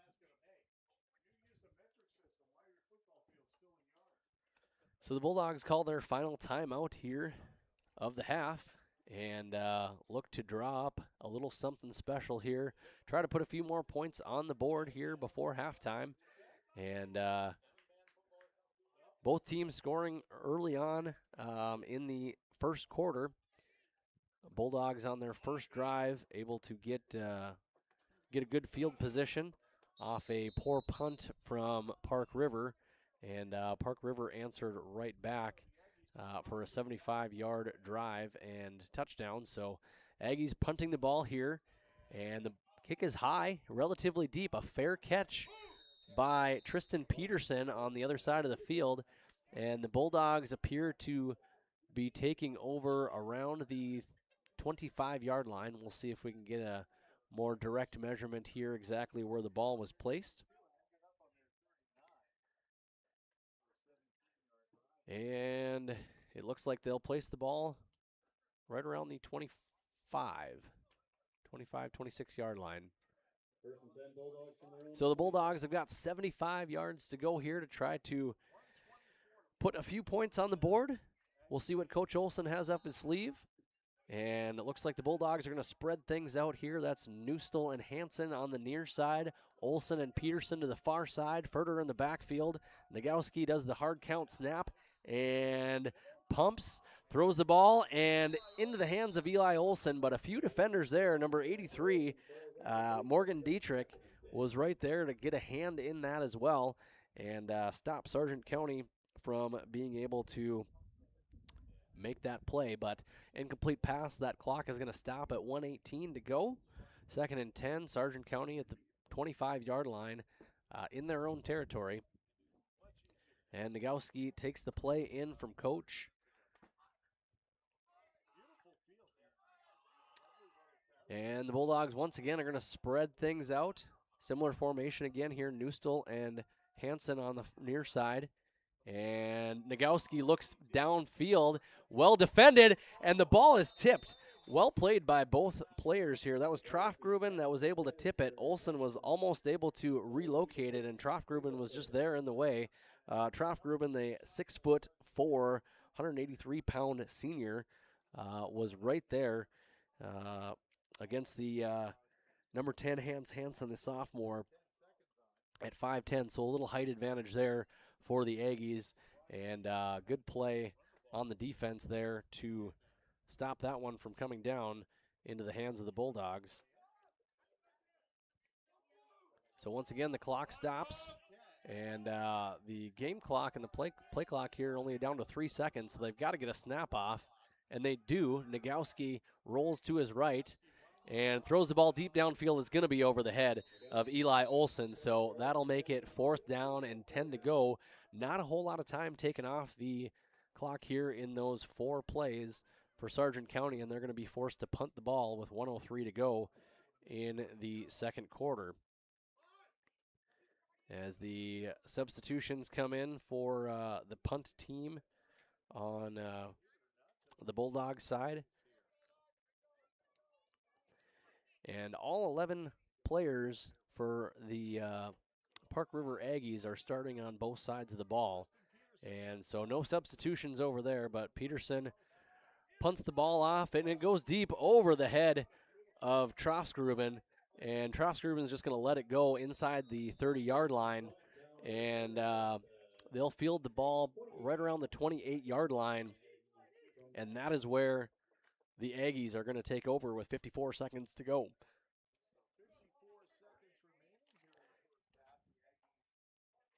Our halftime show coming up in just a few minutes is brought to you by Farmers Union David Bergman Agency, your headquarters for home, auto, life, farm and ranch, business, crop, and health. Not all products are underwritten by Farmers Union Insurance. Call 701-724-6252 for more information. And here we go. The Aggies are going to start the ball off here. Once again, the 28-yard line in their own territory. 2 receivers to the left, 2 to the right. And Carlson being run down here from the far side. I'm not sure if he sensed him being there. We've got a flag on the play. That was number 65 for Sargent County on the pursuit there, getting Carlson down after a no gain or one yard. Personal foul, house crawler tackle, number 65 on the defense. So it's going to be Munn. a 15-yard penalty, replay, first down. Luke Munn called for the offense on that one, horse collar tackle, coming from behind and grabbing the shoulder pad area, and that is not allowed. We're going to have a penalty from that, so that'll give the Aggies an automatic first down, and they're going to get the ball right at the 42-yard line. So 43 seconds to go. And they've got things spread out. 1 receiver to the far side, 3 to the near side, 1 in the backfield with Carlson. Carlson steps back, looks over to his left, looks downfield, and he finds Oberg. Hits his hands a couple of times, but he can't quite hold on to it. So it'll be 2nd and 10 for the Aggies.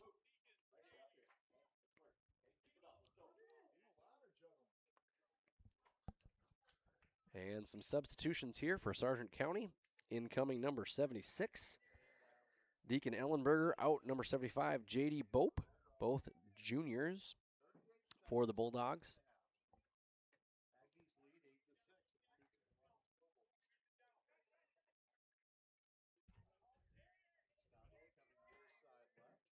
Second and 10, 42-yard line on the Aggies side. Carlson takes a snap, drops back. Rolls off to his right, deep downfield to Trofsgruben, and Trofsgruben's got the ball over Eli Olson and in to the 10, 5-yard line, somewhere in there. Huge play for the Aggies as Trofsgruben is able to second time out of the half. Haul in that ball and get inside the 10-yard line. And his hands and his height are sure an advantage here tonight as he's making plays all over the field. We'll be back here in just a minute as the Aggies take a quick timeout. The Bison Booster Club, an organization that is rooted in their support of the activities within the Milner Public School District and the City of Milner. They pride themselves on their community involvement in local donations to area projects and sponsorships to help make their community a pleasant place to reside. If you have any questions or are interested in becoming a Booster Club member, you can check out the Bison Booster Club on Facebook or talk with any of the existing members. The Bison Booster Club, helping make their community a better place to live. For trusted news, weather, and sports from your community, look to R&J Broadcasting Incorporated, KRJB, KRJM, and KKCQ Radio, and rjbroadcasting.com. Hear local voices from local radio with news and information from the area.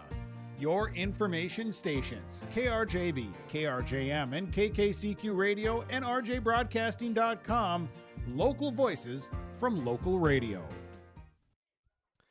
Back here at Gaynor Field in Milner, 29 seconds to go as the Aggies have a 8-6 lead in Sargent County. Ball deep into Bulldog territory around the 9-yard line as Carlson rolls to his right, looks to his right, throws to his right, and it is Trofsgruben that was his intended receiver, and that was dropped, so it'll be 2nd and goal from about the 9-yard line.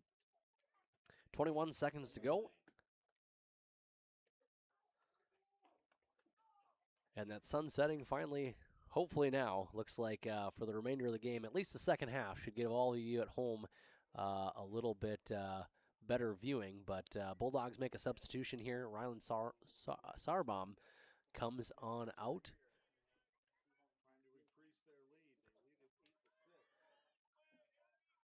And here come the Aggies. They've got 3 off to the near side, 2 to the far side.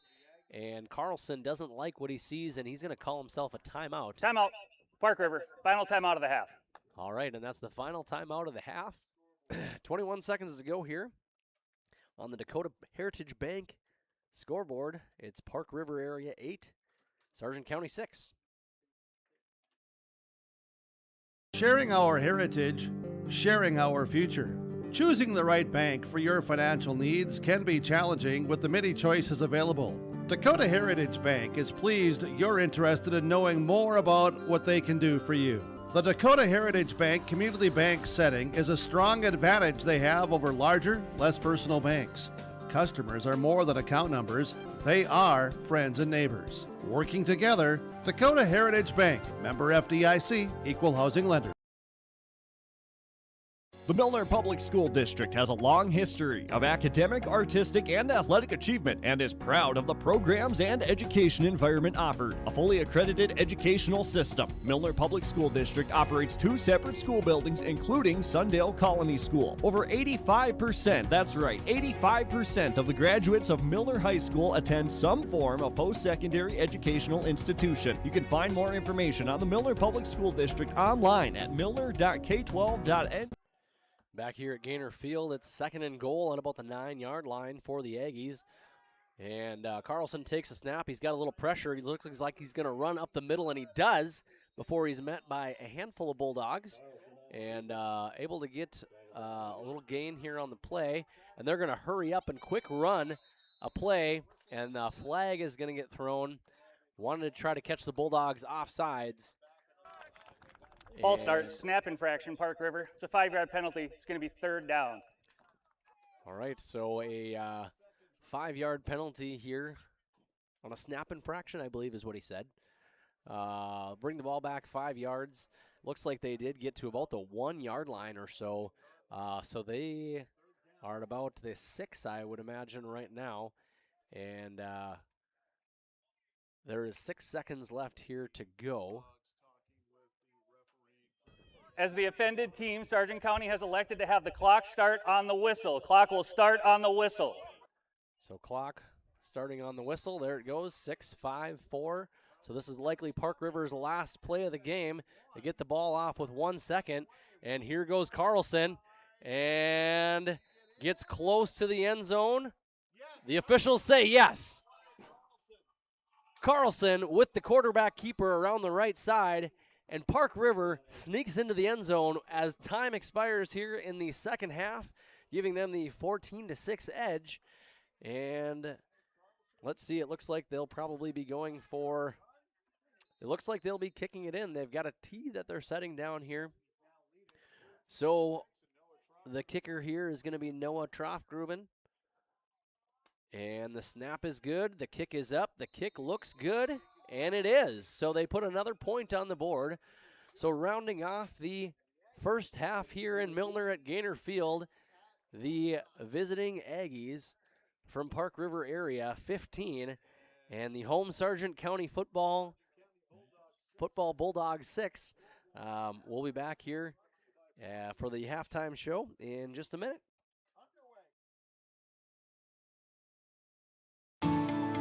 At Enbridge, we're focused on relationships. 23 Canadian First Nation and Métis communities now own an equity stake in Enbridge Athabasca Pipelines. In Minnesota, Enbridge has spent $450 million and counting with Native-owned companies and in wages to tribal members working on Line 3. Every day brings new collaborations, partnerships, and possibilities. Learn more at Enbridge.com. Life is full of the unexpected, but having the right insurance shouldn't be. At David Bergman Agency with Farmers Union Insurance, taking care of you isn't just their job, it's their commitment. Whether you need coverage for your home, farm, crop, vehicles, business, or family, David Bergman is here with local service, trusted advice, and protection you can count on. Servicing Sargent County, taking care of you today and wherever tomorrow leads. That's David Bergman Agency. Homegrown local radio is now worldwide with 24-hour streaming. Download the RJ Radio app to hear local voices from local radio with KRJB, KRJM, and KKCQ 24 hours a day from anywhere. You can listen to your favorite programs like the RJ Family Morning Show, local news, farm markets, music, high school sports, church services, more from anywhere. KRJB, KRJM, and 96.7 KKCQ is streaming on the RJ Radio app. Download it to your device and take us with you wherever you go. Partnership is a way of life here in the Northland. It's about pitching in to help our neighbors, making lending decisions locally, honoring long-term commitments to farmers, Main Street businesses, teams, schools, and rural communities. We're more than just a bank. We're a community partner, working constantly and diligently to enrich the lives of everyone we serve. Bank North, always true. In Hope, North Dakota, we aren't just a town, we're a community, one that you can be proud of, where you and your family can grow.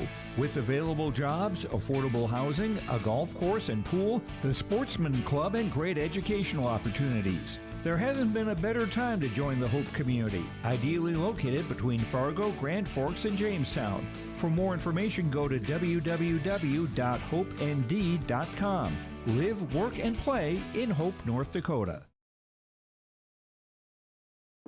The Bison Booster Club, an organization that is rooted in their support of the activities within the Milner Public School District and the City of Milner. They pride themselves on their community involvement in local donations to area projects and sponsorships to help make their community a pleasant place to reside. If you have any questions or are interested in becoming a Booster Club member, you can check out the Bison Booster Club on Facebook or talk with any of the existing members. The Bison Booster Club, helping make their community a better place to live.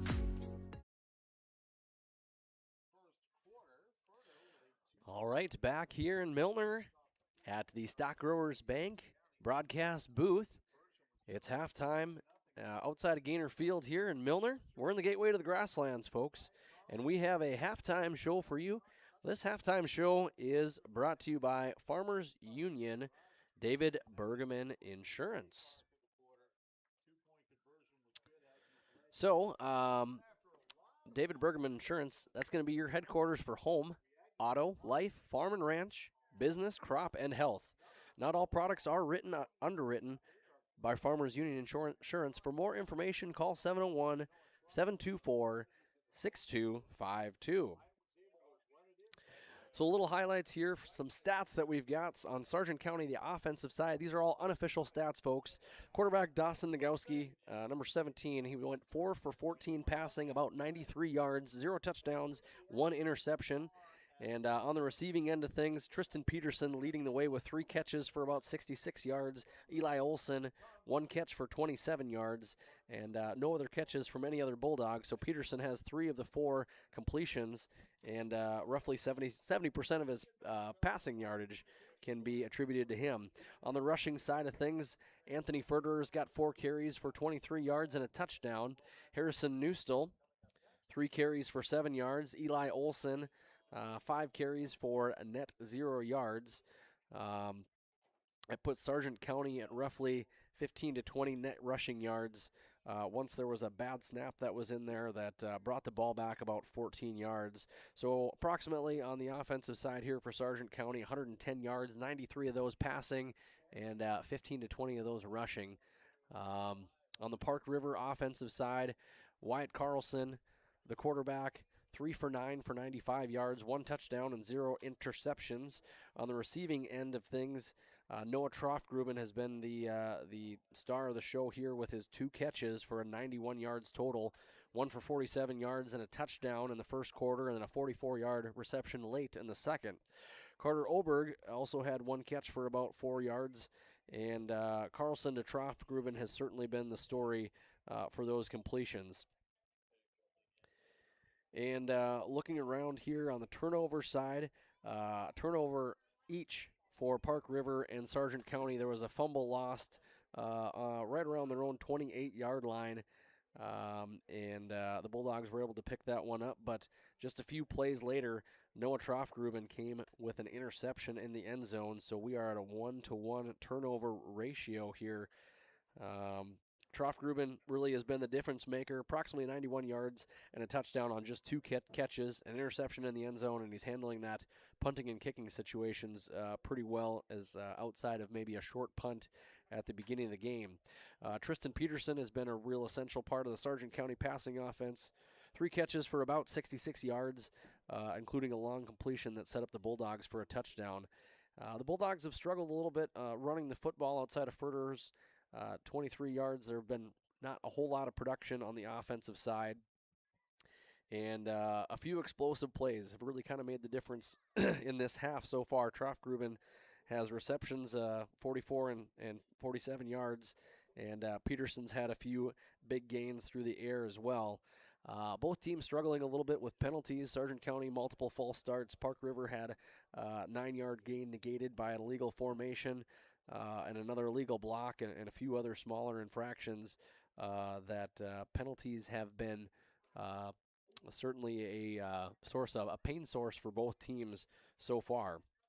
Now looking around at the other scores going on in football here, let's go to the 9-man division. Wyndmere-Lidgerwood right now has a 42-0 lead over Enderlin with less than a minute left to go in the first half. Number 2, Lemoore-Litchfield-Marion right now on top of Hatton-Northwood 30-6. Griggs-Midcoda with a sizable lead 36-6 against Tri-State right now at the end of the first half. Number 5, North Border, currently behind North Prairie right now 34-14. And the number 1 rated New Rockford Cheyenne Maddock has a 26-12 lead over Cavalier right now at the end of the half. Maple River and Hankinson. Hankinson handling Maple River pretty well right now, 46-0. And moving on to 11A, number 2 Valva Drake Animus, Val Garrison Drake Animus, the number 2 team in the preseason rankings, handling Valley City right now at the end of the first half, 28-0. The number 3 ranked Ellendale Edgeley Column, same score right now over Harvey Wells County, 28-0. And number 1 Langdon area Edmore Munich is on top of Oaks, 33-6. Other scores here from around the region, we've got Mayport CG trailing Thompson 19-0 at the end of the first half. Hillsborough Central Valley, and Grafton in a close game here at the beginning of the third quarter. Hillsborough with the 8-6 advantage over Grafton as we speak. And one more score here to report for you. Central McLean has a 28-6 lead over Beulah at the end of the first half. And that'll do it for a few scores going on here on this first Friday night in 9-man and 11A football across the state of North Dakota. And once again, we are in the Farmers Union David Bergerman Insurance halftime show. Once again, David Bergerman Insurance Agency is your headquarters for home, auto, life, farm and ranch, business, crop, and health. Not all products are underwritten by Farmers Union Insurance.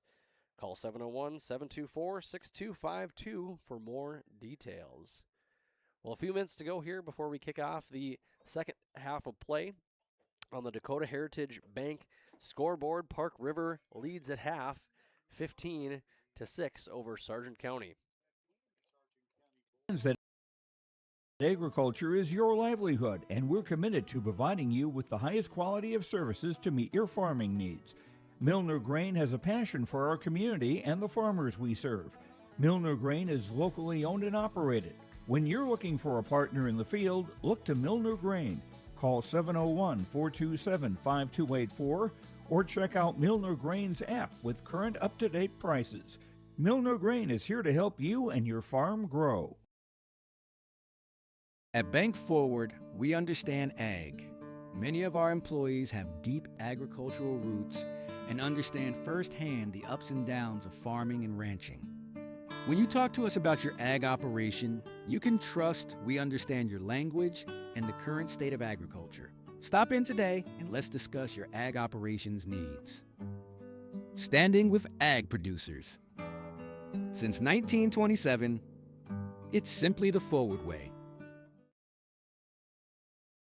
The Sargent Central Dollars for Scholars chapter is a nonprofit foundation that supports academic success in the community. The mission is to mobilize the community on behalf of post-secondary education success for the students. Dollars for Scholars chapters help hometown students achieve their educational goals by raising scholarship funds, establishing endowments, and more. For more information, scan the QR code on screen or stop by the Sargent Central School District. Tonight's game is brought to you in part by Rasmussen Farms. Stay up to date all year long with your live event from our social platforms with X, Facebook, and YouTube. From the latest coaches show to watch game broadcasts back on demand from earlier in the season. Search your live event on YouTube and hit subscribe. Outside the three-point arc. Pick and pop here with Spaeth into the left side corner. Three, good. For the complete and most up-to-date schedule throughout the year, head to our website at yourliveevent.com. The Milner Public School District has a long history of academic, artistic, and athletic achievement and is proud of the programs and education environment offered. A fully accredited educational system, Milner Public School District operates 2 separate school buildings, including Sundale Colony School. Over 85%, that's right, 85% of the graduates of Milner High School attend some form of post-secondary educational institution. You can find more information on the Milner Public School District online at milner.k12.nd.us. The Bulldogs know that every yard, point, and play add up to victory. At Stock Growers Bank in Milner, we're here to help take a little bite out of your financial goals the same way that the Bulldogs take on the competition, one smart play at a time. From checking and mortgages to ag, business, and personal loans, our hometown team is ready to help you succeed. Stop by Stock Growers Bank in Milner today and ask for Bryce or Andrew, helping North Dakota families and businesses win every day. Member FDIC, Equal Housing Lender. This is Chris from Agassiz Precision Ag, your local precision planting dealer. The dog days of summer are here and harvest has begun. Please stay safe this season. Summer also means heavily discounted shop, seed meter, and planter inspection rates. Cash and early order discounts pair with $50 per row rebate offered on new systems. And don't forget the fantastic interest rates, including 0% for 1 year. Give us a call at 701-636-2119 with any questions or visit planterdoc.com. Anderson Seed Farms has top-yielding spring wheat varieties with Westbreed WB 9590 to NDSU's new ND Stampede. Anderson Seed Farms offers industrial-leading corn and soybean genetics along with top-performing silage and alfalfa varieties from AP Select Seed to Hogemeyer Seed. As a certified seed conditioner, Anderson Seed Farms provides custom seed cleaning from large commercial companies to individual farmers. Independent experience built around the needs of our customers. Contact Anderson Seed Farms in Foreman, North Dakota today. All right, we are back here in Milner at Gaynor Field. And as you can see on the Dakota Heritage Bank scoreboard, the Park River area Aggies have a 15-6 lead over the home Sargent County Bulldogs. And we are here again just a few minutes away from starting off the second half live in the Stock Growers Bank booth. At Stock Growers Bank, we're locally owned, locally run, and invested in this community because it's our community too. In a world of big banks and bigger buildings, it's nice to know your bank is right here at home with Stock Growers Bank. Member FDIC, Equal Housing Lender. And don't forget, at the end of the game here, towards the end of the game or just after, we are going to be announcing a play of the game. And that play of the game is brought to you by Agassiz Precision Ag, your local precision planting dealer. Agassiz Precision Ag in Hillsboro. Call 701-636-2119 or visit planterdoc.com. Also, at the end of the game, we are going to have a player of the game. And that player of the game is brought to you by Enbridge. Enbridge. Life takes energy. Enbridge. Energy for life. Enbridge.com for career opportunities. So they'll have the player of the game. We will be announcing. Agassiz Precision Ag will have your play of the game. And looks like we have got about a minute to go here in Milner. And the sun has officially gone over the trees. The lights are officially on. Hopefully you folks at home have got a good view now. I could see it from my screen, but I don't know how it looked on yours. It was a little challenging to see up here in the booth, not just for you guys at home, for us as well. So hopefully able to give you guys a clear picture of what was happening here in the first half of play. And so the Bulldogs, at the beginning of the game, won the coin toss. They chose to defer. the Aggies chose to receive the ball, so they should be kicking off here to Sargent County to start the beginning of the third quarter. And in case you missed anything, the pregame show or the halftime show afterwards, you sure can rewatch any of this on YouTube or on yourliveevent.com. Glad to be with you all here. Bryce Hogness again doing the play-by-play announcing for all Sargent County home football games this season. And looking here, it's once again a beautiful night. The field here in Milner really well maintained. The grass is at a favorable length and kept well watered this year. The last few years with a new sort of watering irrigation system. And can't beat the temperature right now. We started out at 80 degrees at the beginning of the game. It's 75 right now, very light breeze. And as you are looking out on the field here, your left is south, the north is right. And Sargent County has got their players back deep to receive. That's going to be Eli Olson and Hans Hansen. And number 1 on the kicking team here is Noah Trofsgruben, the player that's been making a good majority of the big plays here for Park River as they lead Sargent County 15-6 here. And here goes the second half.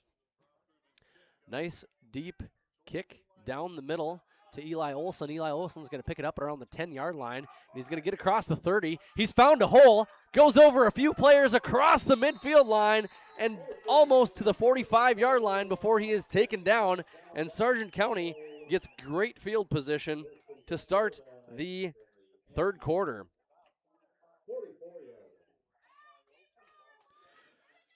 So big play there on the opening kickoff. Eli Olson ran the ball. He took it from about the 10-yard line all the way to the 46 on the other side of the field. So nice kick return here by Eli Olson to give the Bulldogs great field advantage. The Bulldogs are going to keep things spread out. 2 wide receivers to the left, 2 to the right. Ball's going to get handed off to Olson again up the middle, and he's met almost right away. Picks up a modest gain, minimal gain of about a yard or so before he's taken down, and the ball will be placed at the 45-yard line in Aggies territory as Coach Olson gives the play off to their sophomore quarterback, Dawson Nagowski. And Bulldogs looking to get a little revenge on that last touchdown that the Aggies scored as time expired at the end of the first half. So Bulldogs spread here, 2 to the right, 2 to the left. That's Furter in the backfield, snap to Nagowski. Nagowski looks and passes off to his right, finds his wide receiver. That's number 10, Hans Hansen. And Hansen picks up about 4 yards on the play. So 3rd and 5 for Sargent County. Ball at the 41-yard line on the Aggie side of the field. And once again, Bulldogs keep spreading things out. On the far side is Peterson and Olson. On the near side here, Neustel and Hansen. And we've got a little movement up front. That looked like it could have been number 71. Dead ball. Ball start, 51 offense. 5-yard penalty. Still 3rd down. They announced 51. I think it was maybe 71. Brady Leon. Could have been 51 as well. I didn't quite see. I did see a little extra movement over there. So both boys could have gone off sides there. But either way, Bulldogs have the ball right back where they started the drive. We've got 3rd and 10 with that 5-yard penalty. 2 receivers to the left, 2 to the right. Hard count snap, and we've got another penalty. And I didn't. Dead ball. Ball start, number 71. 5-yard penalty. 3rd down. So another offside penalty for Sargent County will bring them back on into their territory on the 49-yard line. So we'll have 3rd and 15 here for Sargent County. After starting this drive with excellent field position, they are back 5 yards from where they started with 10:07 and counting to go on the clock. Once again, same formation as the last few plays. 2 to the left, 2 to the right. And a snap to Nagowski, looks up the middle over the official's head and gets through the hands of Eli Olson. So we'll be in a 4th and 15 situation here for Sargent County. And the game clock stops at 9:56 here in the third quarter. And the Bulldogs line up in a punt formation. So that's Tristan Peterson. And shorter kick fielded dove actually by Trofsgruben. And Trofgruben is successfully catches that punt, but pretty much on the ground. And we'll see exactly where they place that ball.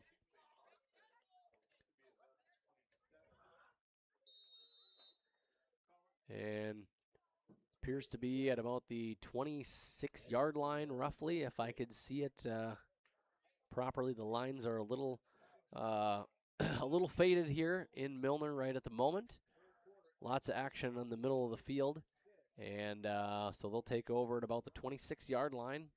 And Carlson takes a snap and goes off to his left, picks up a handful of yards. We'll see here where they spot him. And he'll pick up about 7 or 8 yards actually on that one. So 2nd and 3 for the Aggies.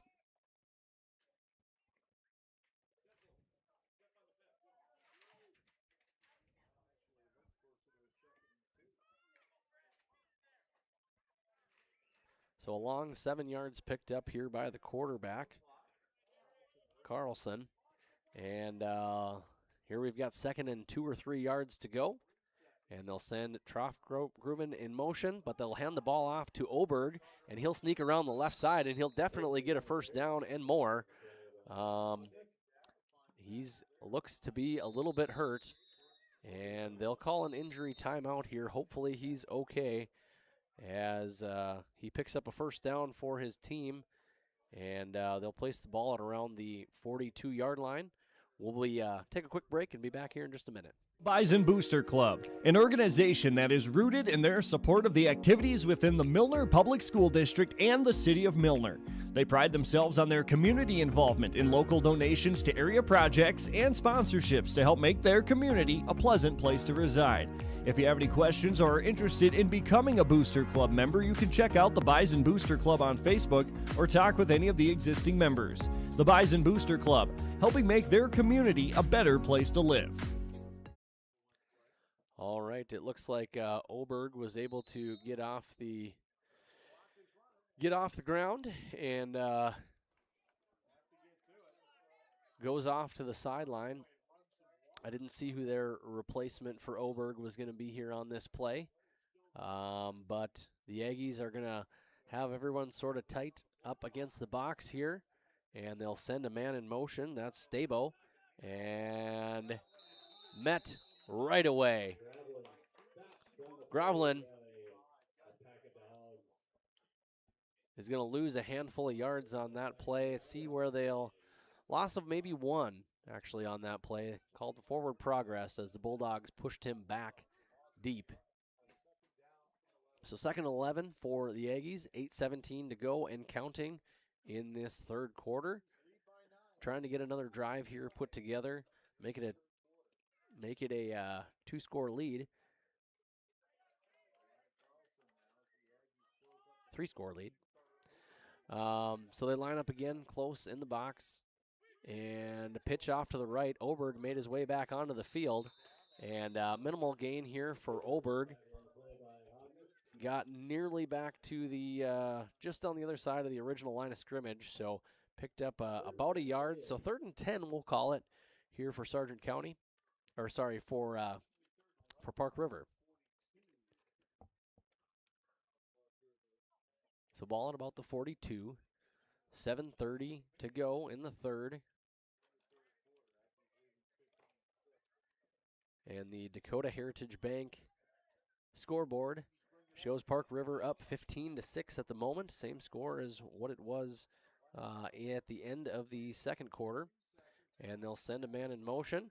And lots of pressure here from the Bulldog defense, but he'll get the ball off, throw it downfield, and Hans Hansen does not turn around, and intended for Trostgruben, and hit the back of the shoulders of the defense.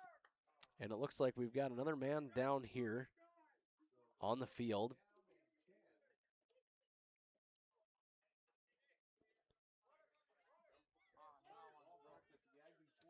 And I can't tell if that's number 5 or number 6 there, Stabo or Groveland. Slow to get up as Coach Hollingsworth comes to check things out. And it looks like even on the other side of the field there may be another man down. So we'll take another quick break here. Hopefully all players are all right. 7:03 to go here in the third quarter. And the Aggies have got a 4th and 10. For trusted news, weather, and sports from your community, look to R&J Broadcasting Incorporated, KRJB, KRJM, and KKCQ Radio, and rjbroadcasting.com. Hear local voices from local radio with news and information from the area. Your information stations, KRJB, KRJM, and KKCQ Radio, and rjbroadcasting.com. Local voices from local radio. Sharing our heritage, sharing our future. Choosing the right bank for your financial needs can be challenging with the many choices available. Dakota Heritage Bank is pleased you're interested in knowing more about what they can do for you. The Dakota Heritage Bank community bank setting is a strong advantage they have over larger, less personal banks. Customers are more than account numbers, they are friends and neighbors. Working together to All right, back here we had quarterback Carlson and Stabo had a little bit of cramping, it looked like it was going on, but here we go. Punt was off, and the Aggies hopped on top of it here before either Olson or Peterson could kind of touch it, and they'll down the ball around the 20-yard line, and that's where the Bulldogs will begin their next drive. 6:54 to go here in the third quarter. And it looks like we've got another player on Sargent County's down here with probably another leg cramp. It looks like Furter for Sargent County, and maybe a little hydration here. First game of the year, that time of year where some cramps are happening. First live games of the year just after halftime, kind of tends to get some of these athletes here with a few cramps here and there. But Bulldogs will take over here. And it looks like they'll actually place the ball at the 24-yard line is where Park River had fallen on the ball. So 24-yard line in Bulldog territory is where the Bulldogs will start.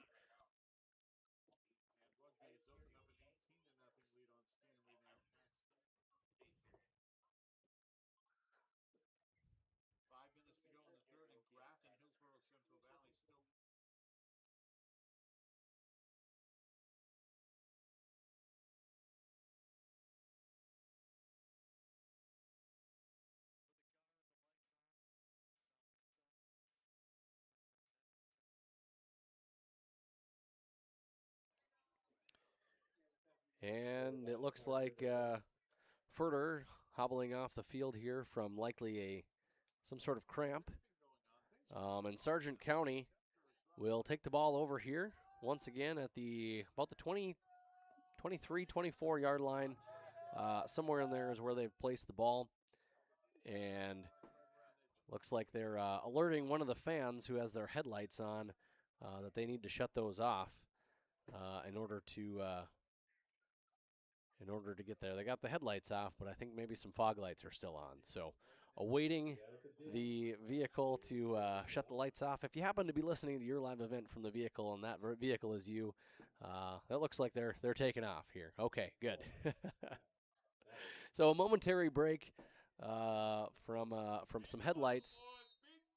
And here we go. The Bulldogs are starting their drive here. One receiver off to the left, one to the right, I formation. As the ball gets handed off to Eli Olson up the middle. Eli Olson having some daylight and able to escape some defenders.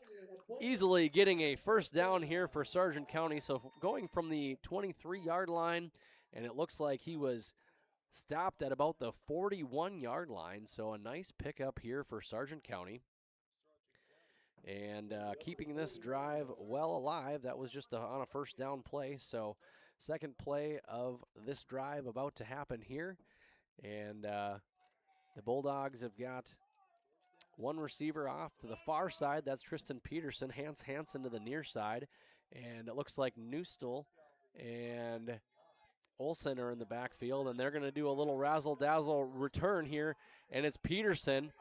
And Peterson takes it around, gets a first down and more. And he's got a man to beat as they rush down the sidelines. And at the shoestring tackle, number 83, Morgan Dietrich, is able to catch him before Peterson takes it to the house. So he had gotten to inside the 20, close to the 10-yard line, but there is a flag right around the 17-yard line or so. So we will see exactly what is called here with 6:03 to go with the Bulldogs on a huge play. Personal foul, illegal blindside block, 10 on the offense. It's a 15-yard penalty from the spot. First down stands. Okay, so the Bulldogs at least get to keep a majority of their yards. Hans Hansen with an illegal block. And just from the spot of the foul, so 10 yards back from there. And they're going to place the ball back into Bulldog territory with that penalty. And it'll be at the 49-yard line on the Bulldog side.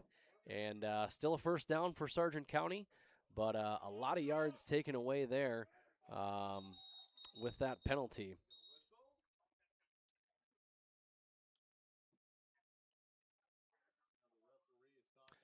And the coaches and officials discussing a little bit. And here we go. So Sargent County again, I formation. Peterson to the left, Hansen to the right. Newstall and Olsen in the backfield. They're going to hand the ball off to Olsen, makes a juke move, escapes one defender in the backfield and able to pick up positive yardage.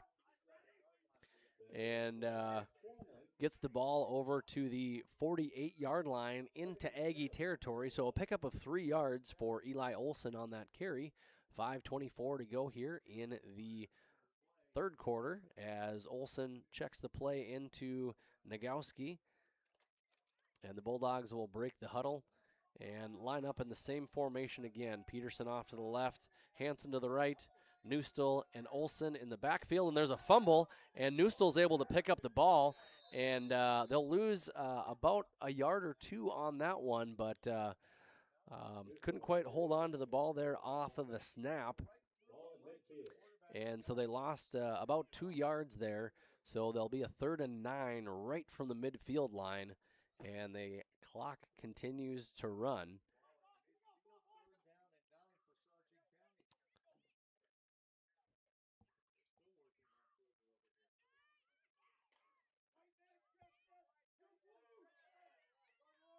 So Newstall in, further out. Looks like they're still kind of working on him on the sideline a little bit here.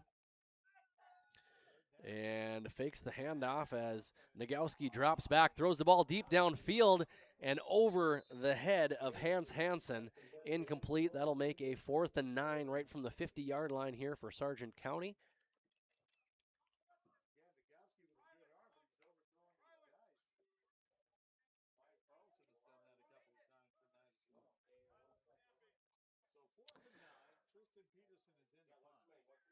And it looks like the Bulldogs will likely line up to punt, and the Aggies are prepared for it. Both with number 11, the quarterback, also on the other side of the ball, Wyatt Carlson, as well as Noah Troffgruben.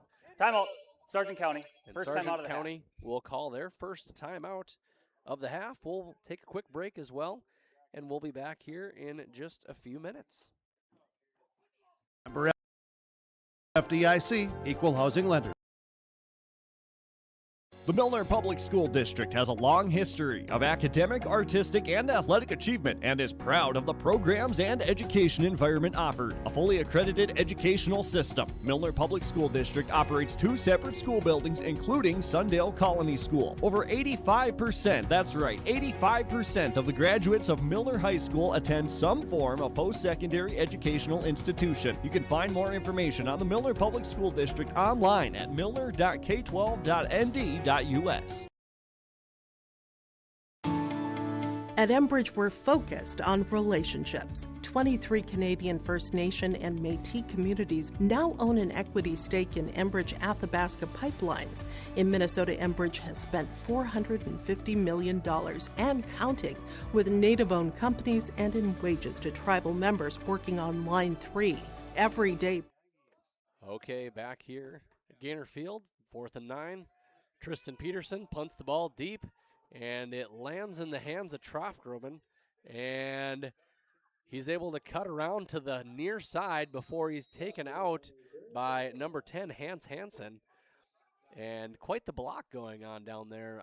Was it number 55 for the Aggies?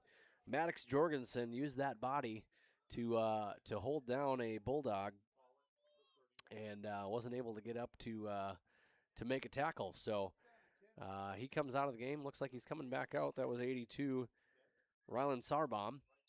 And so the Aggies look like they'll take over right at about the 30-yard line. 31-yard line. Check that, 31-yard line. So first and 10 to go from the 31, 4:02 to go in the third quarter. And a high snap, but Carlson able to hold on to it. And the ball is handed off to, it looked like Grovlin, I believe, had the ball and able to maybe get a yard out of that one, the 32-yard line. So 2nd and 9 for the Aggies out of Park River. Clock keeps moving.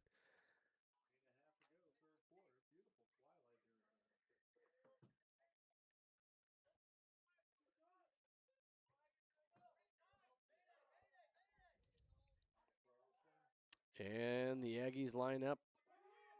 Carlson will take it and roll right and shakes a few defenders, but eventually taken down. Modest gain on the play here. Went from 2nd and 9, and we're looking at about a 3rd and 3 yards to go. So 6 yards picked up there. And 3rd and 3, ball's placed right at about the 39-yard line.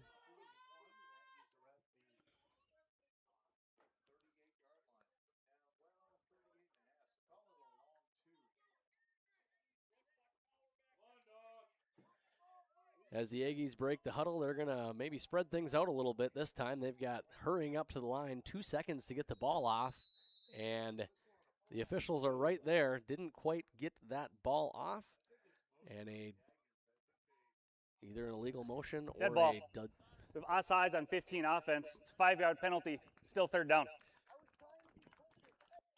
So a penalty on Caleb Hamilton, number 15, the 6'1 senior, and it's going to push the ball back 5 yards. We've got about a 3rd and 7 or 8 here. 7 yards is to go, I suppose.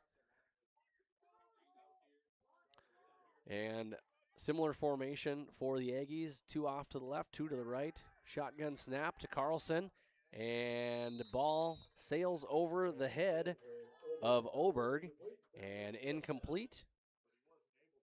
So 4th and 7 here for the Aggies, and they are in probably punt territory here as they have a nice 9-point lead, I guess, over Sargent County. They are going to they're going to boot this one away, and the Bulldogs are sending Eli Olson and Hans Hansen back deep to receive. And the punt goes. It's a little low, but it's pretty deep right into the hands of Hans Hansen, but he can't quite hold on to it. He does recover it, falls on the ball right at about the 34-yard line on the Bulldogs side of the field. And that is where they'll begin this next drive. 2:22 to go here in the third quarter on this beautiful night here in Milner. And Bulldogs looking to, it looks like they'll actually move the ball forward a yard or so to right around the 35. So check that. They will start on the 35-yard line. So the Bulldogs need 65 yards to go here to close the gap on the lead on this drive if they'd like to do that before the fourth quarter ends, or in the early part of the fourth quarter anyway. Bulldogs are going to line up with one receiver to the far left, one to the near side here, and Nagowski gets the ball off to Newstill up the middle, and Newstill bulldozes his way through a handful of defenders, picks up a really nice gain of about 8 yards on the play, and it'll set up Sargent County for a 2nd and 2. Brings up 2nd and 2 for the Bulldogs. And Furter, who is normally kind of in that position here, still getting his leg worked on and checked out on the sideline. Hopefully nothing too serious there, but a handful of cramps out there on the field tonight. Hopefully it's nothing more than that.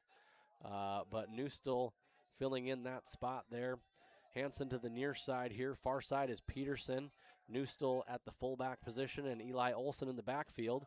And they'll give the ball again to Newstill, and Newstill tries to dive forward. We'll see where they end up getting it. He's probably got a first down on here, but we'll see exactly where they put it. And yes, it did cross the 35-yard line, or sorry, the 45-yard line. So that should move the chains here for Sargent County. So ball is right around the 46-yard line on the Bulldog side of the field yet. 1:22 and counting in the third quarter. And Bulldogs are going to line up once again in that I formation. Nagowski under center. He's going to hand the ball off to Eli Olson. Eli Olson runs around the left side, able to outrun a few defenders, get around for a first down before he's knocked out of bounds past the 40-yard line to about the 38 or so yard line in Aggie territory. So the Bulldogs keep the drive live. The clock stops with 1:02 to go as he was out of bounds. And Bulldogs trying to narrow this lead a little bit by the Aggies. 15-6 here on the Dakota Heritage Bank scoreboard. As the Bulldogs break the huddle once again in that same I formation.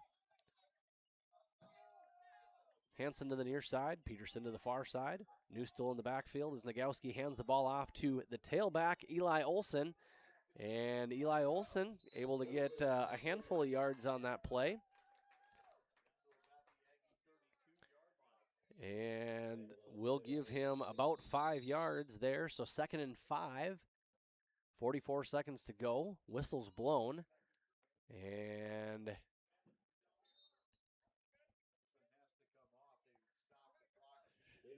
sure. Okay, Olson needed to come off the field. The clock stopped for some sort of injury or cramp, it kind of looks like. Once again, it probably looks like a cramp as he's right in front of us here by the water station, getting that stretched out on the tire of the water container. And so Olson out this play. And shotgun, they've got it all spread out. Nagowski takes a snap. He hands it off to Newstill up the middle, and he's brought down. Oberg was right there ready for him. And he may have picked up about a yard on the play. So 3rd and 4 for Sargent County. 16 seconds to go. I'm assuming that may be the last play here of the third quarter. And it looks like Olson and crew are taking their time on this one. So the clock will expire here at the end of the third. So there you have it on the Dakota Heritage Bank scoreboard at the end of the third quarter. The visiting Park River Area Aggies 15, Sargent County Bulldogs 6. We'll be back in just a minute. Partnerships and possibilities. Learn more at Enbridge.com. Life is full of the unexpected, but having the right insurance shouldn't be. At David Bergman Agency with Farmers Union Insurance, taking care of you isn't just their job, it's their commitment. Whether you need coverage for your home, farm, crop, vehicles, business, or family, David Bergman is here with local service, trusted advice, and protection you can count on. Servicing Sargent County, taking care of you today and wherever tomorrow leads. That's David Bergman Agency. Homegrown local radio is now worldwide with 24-hour streaming. Download the RJ Radio app to hear local voices from local radio with KRJB, KRJM, and KKCQ 24 hours a day from anywhere. You can listen to your favorite programs like the RJ Family Morning Show, local news, farm markets, music, high school sports, church services, more from anywhere. KRJB, KRJM, and 96.7 KKCQ is streaming on the RJ Radio app. Download it to your device and take us with you wherever you go. All right, back here from the Stock Growers Bank broadcast booth in Milner at Gaynor Field. Sargent County Bulldogs beginning the the fourth quarter here. And starting off the fourth quarter, they're going to go to the far side to Newstall, and Newstall is going to get a few yards, but I don't think that Newstall is going to get a first down here. It's going to be a long yard to go. Fourth and a long one, maybe close to 2 yards to go here as he went off to the far side. Picked up a minimal gain, but it'll be a little bit closer to that first down stick.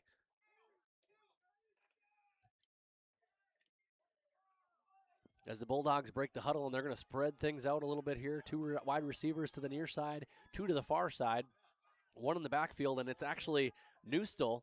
A direct snap to Newstall, and he powers forward, and does he get there? It is very close, folks. The Bulldogs line is saying that he's got a first down, and I can't quite tell from here where are they going to call it. They may bring out the chain gang for this one. We will see. First down, okay. First down, Sargent County at, it looks to me to be about the 28-yard line.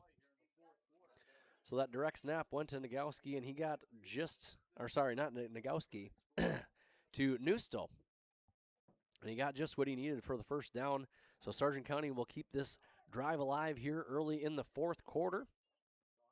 And Bulldogs are spreading it out. This time 2 to the left, 2 to the right. On the near side here is Skylar Peterson and Rylan Sarbaum. And I can't quite tell if that's Peterson to the far side, but they're going to hand the ball off to Olsen. Olsen makes a jump over a player, keeps on powering those legs through.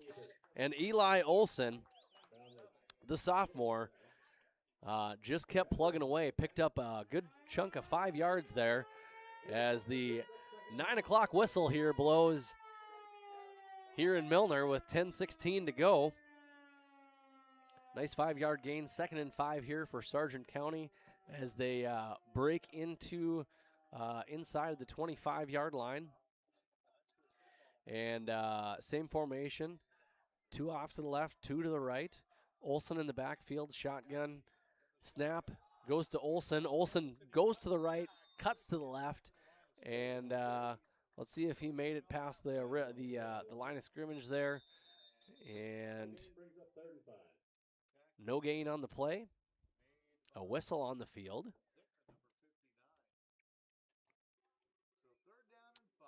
And referee Chris Larson blows the whistle. Looks like there's a little bit of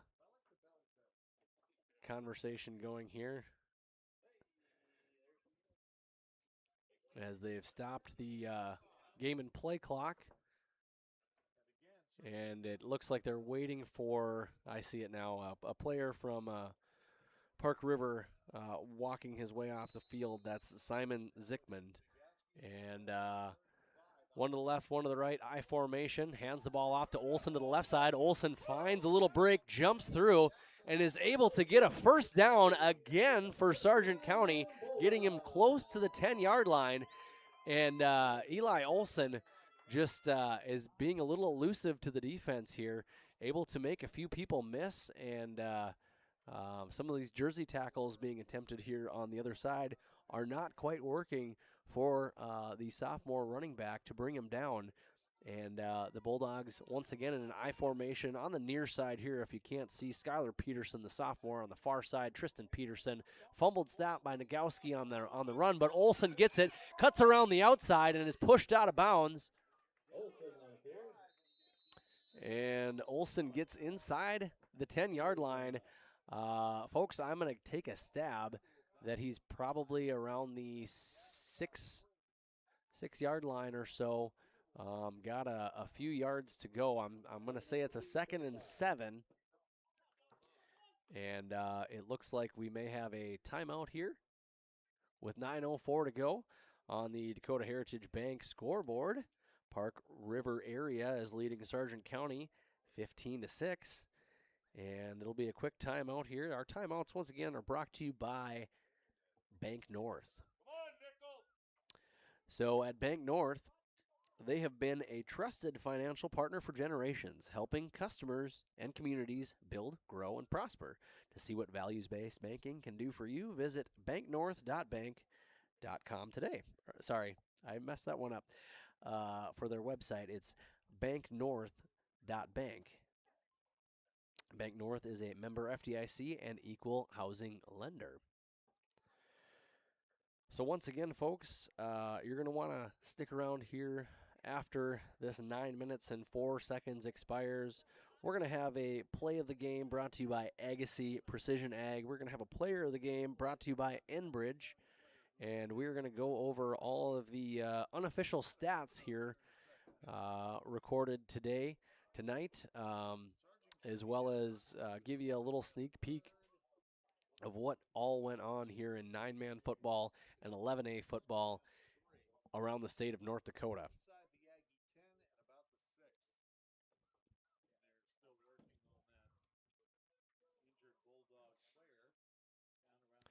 And I couldn't quite see it from the post here, but Sargent County had a player down there that the coaches were looking for.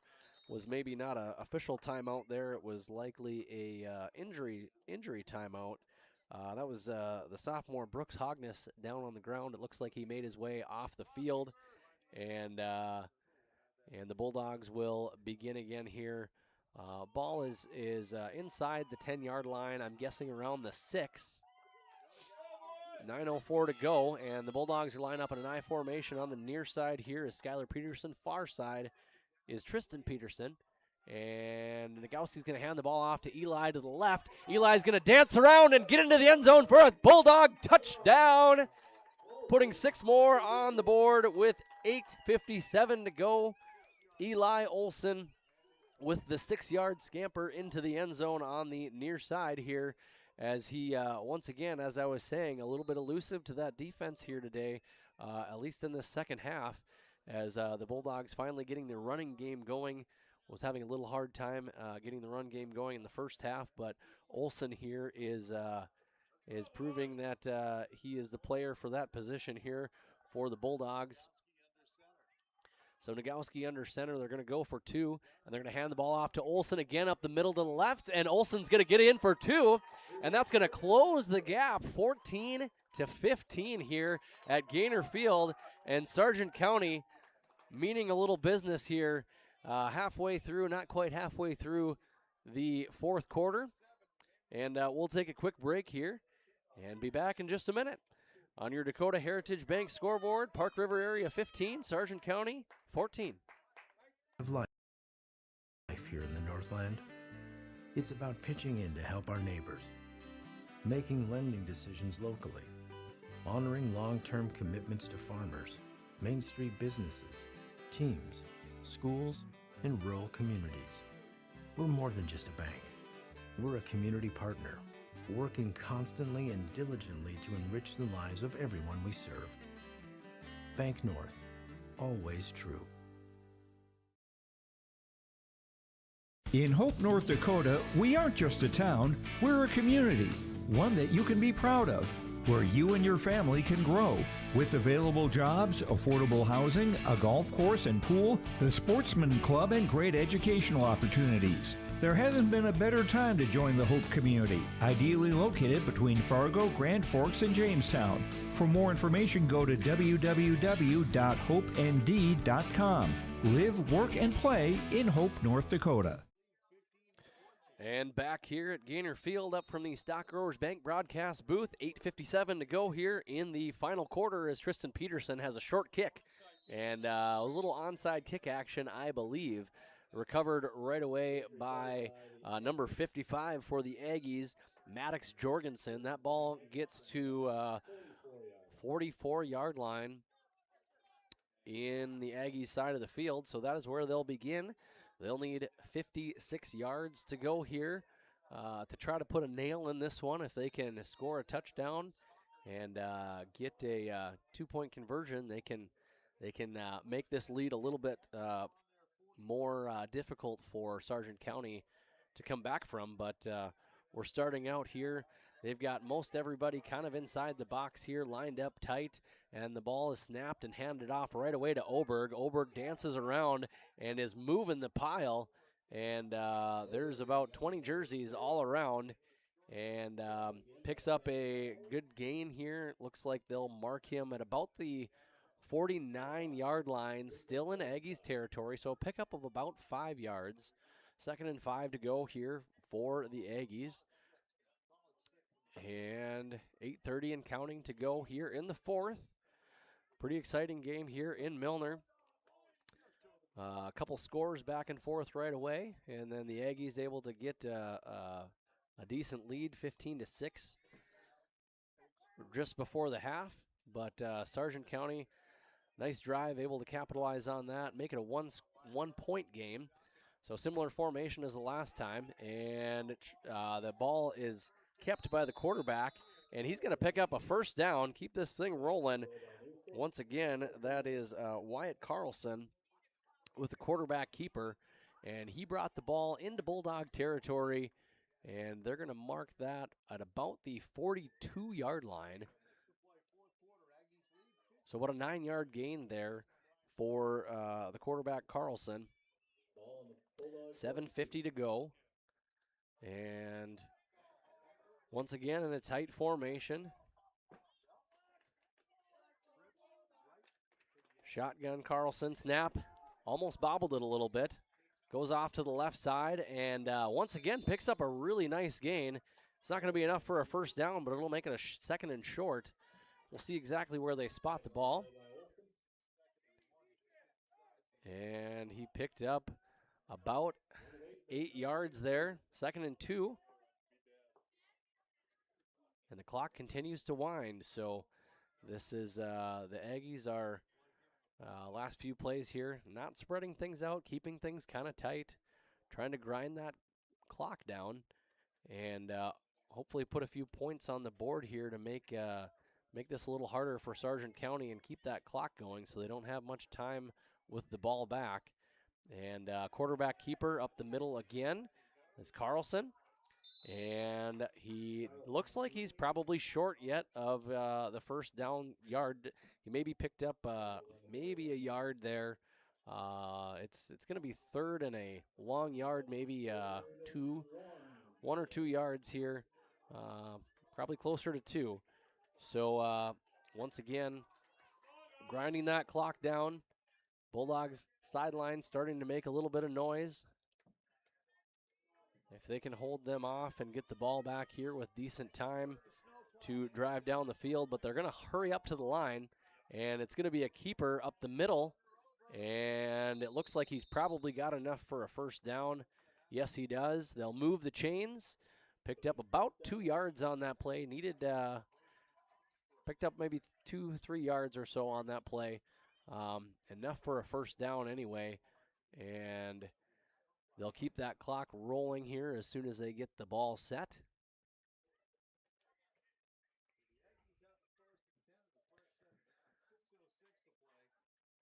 So 6:06 left to go in the fourth quarter, and the Aggies are definitely taking their time.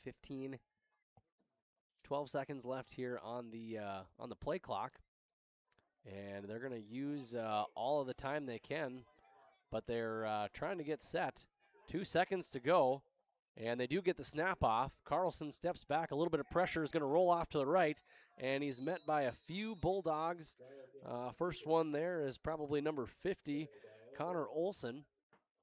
And Olson is down on the ground yet and trying to get up, moving a little slow. And looks like he's coming off the field a little slowly, but Furter's back in the game. Furter had been out for a little while here, working on that leg of his, likely a cramp. Kind of tended to be a little bit of the story of the injuries so far from what I can tell this evening. As that clock continues to wind down, 5:11 to go.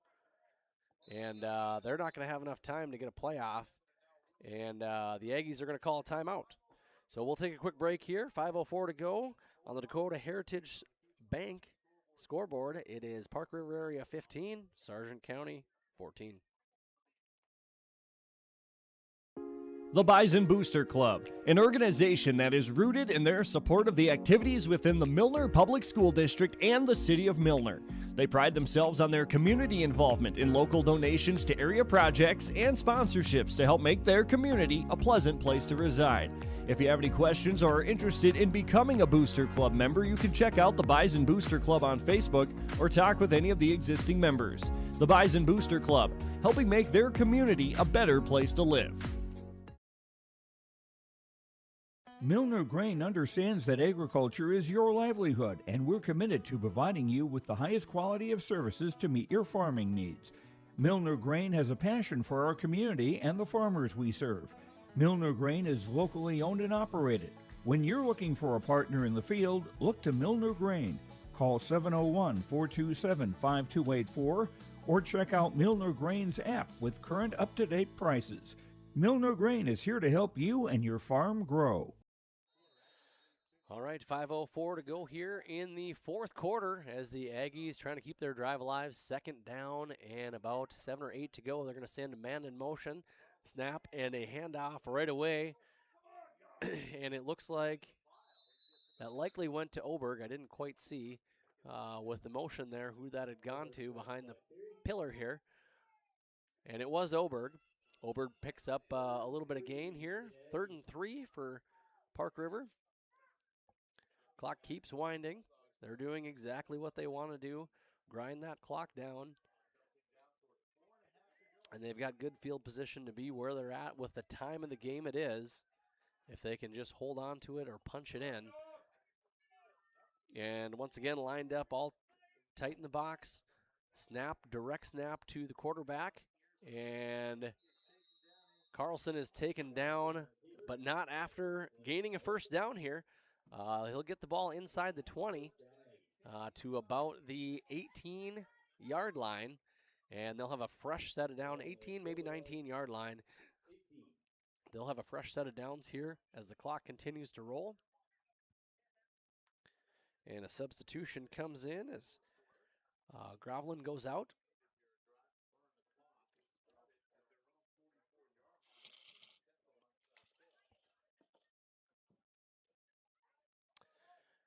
And they've got 6 seconds to go here on the game clock, down to 3.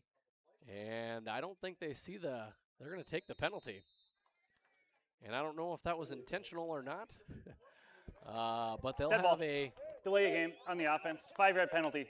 Still first down. A delay a game. So 1st and 15 here. Didn't quite get to the line in time. Everybody ready to go. I know this offense is trying to drain the clock as much as they can. And first game of the year, that clock management, making sure that you're watching what that play clock is doing. And so they're back down to 10 seconds. Up to the line here, 8. And shotgun snap, going to hand it off to Oberg. Oberg's going to go around the right side, and he's got a little room.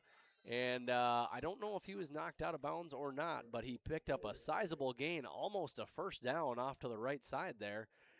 And we'll see where they mark him.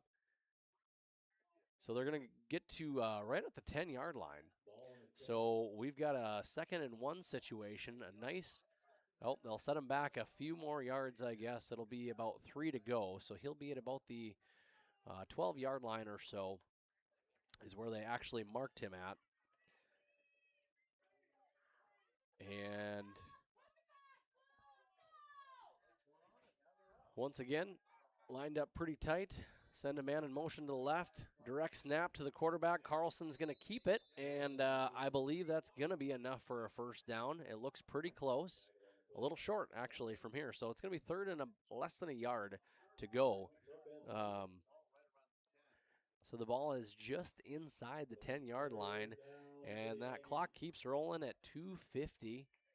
Sargent County makes a couple of substitutions here between J.D. Bope and Deacon Ellenberger. And they've got quick to the line, and it looks like a keeper, and that should get him across. From what I can tell, a little bit difficult to see exactly what yard line they're on, but I think they're going to go ahead and flip the chains here. They are inside the 10-yard line, so it's going to be first and goal from about the 7 or 8, probably 8-yard line. They keep moving the stick. Here we go. 6 or 7-yard line. Okay, 6 or 7 yards to go here to the end zone. 2:18 to go. And Park River doing what they can to take their sweet time. 18 seconds to go here on the game clock. Play clock, I'm sorry. And a late substitution out here as Stabo runs off the field. And in a shotgun formation here, Carlson takes a snap. He's going to hand it off to the right to Oberg. Oberg is going to power through, and Oberg is going to get into the end zone for 6 points for the Aggies.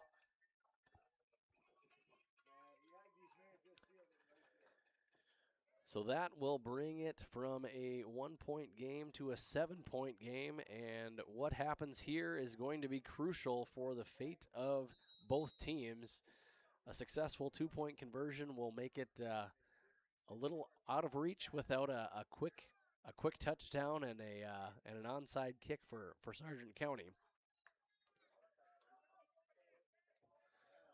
So here they go, lined up in a very similar formation that they've been in the shotgun with Oberg next to him. They're going to hand the ball off to Oberg. Oberg is met by the Bulldog defense, and no good. 2-point conversion as Sargent County holds them, and we're going to keep a 7-point lead here for Park River area over Sargent County with 1:52 to go here in the fourth, here in Milner on Gaynor Field.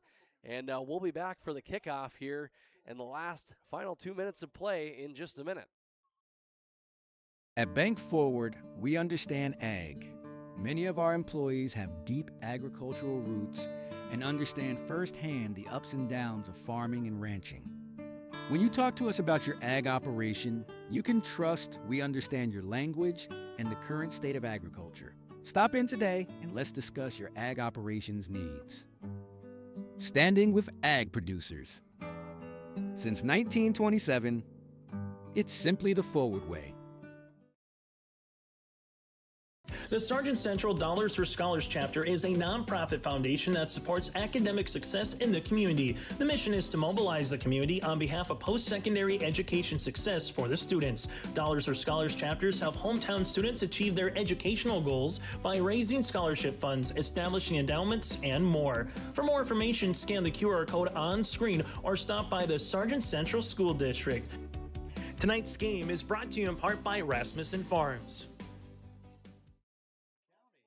All right, back here at Gaynor Field for the final minute and 42 seconds here. It's been a great contest here in Milner. Bulldogs hosting Park River area Aggies.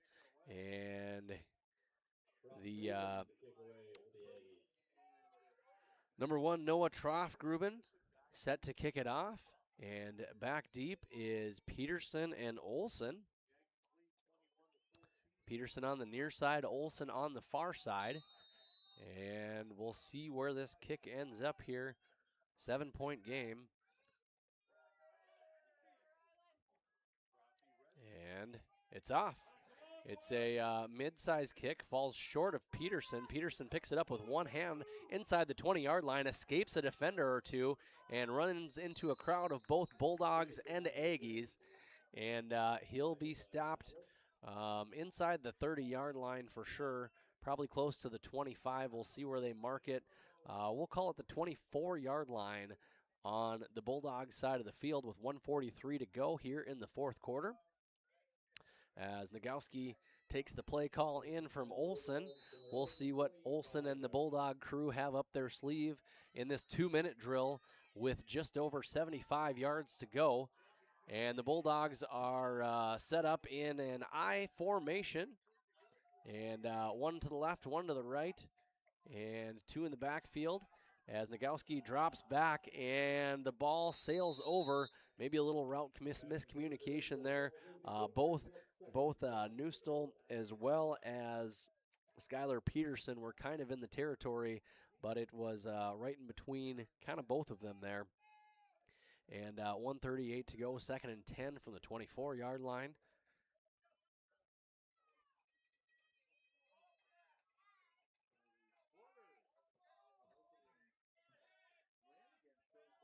And Newstall takes the play in. And he's lined up in the quarterback position with Furter next to him, 2 to the left, 2 to the right. And he's going to hand the ball off to Furter. Furter taking the ball up the middle before he's met by Caleb Hamilton. And Furter is going to pick up about 6 yards to go, so 3rd and 4, 1:25 to go and counting. Once again, same formation. Newstall in the backfield. He takes a direct snap up the middle and is able to pick up a little bit of gain, but not much. So we're going to have a 4th and about 2 or 3 yards. A short 2 yards, maybe a long 1 yard. So Sargent County is going to go ahead and take a timeout. We'll call it 4th and 2 with 1:12 to go here in the 4th quarter. We will stick with you here as we'll take a Bank North timeout. Bank North has been a trusted financial partner for generations, helping customers and communities build, grow, and prosper. To see what values-based banking can do for you, visit banknorth.bank today. Bank North, member FDIC, and equal housing lender. Once again, please stick around for the post-game show. We're going to announce a play of the game brought to you by Agassiz Precision Ag, as well as a player of the game brought to you by Enbridge. We're going to go over some stats, unofficial stats from tonight's contest. It's been an exciting one here in Milner. So we'll see how this one ends up. But exciting game here in Milner. And we'll have some scores from around 9-man and 11A football as well. So here we go. 1:12 to go, 4th and 2. And the Bulldogs need to convert on this one. They've spread it 2 out to the left, 2 to the right. In the backfield is Newstall on a fumbled snap, and that should seal the deal. It was a high snap and Olson had come down with it. And the Aggies are going to take over here with 1:08 to go. So barring any fumbled snaps here, it looks like the Aggies are probably going to walk away with a victory here tonight. But that's why they play the game. You don't know until the game is over, until that final whistle blows. And Sargent County's just got 1 timeout left, so not really any way to kind of stop this. And they'll take the snap, and Carlson will kneel it down. And so that'll be 2nd and 10 or 11 yards to go here. 56 seconds to go and counting down.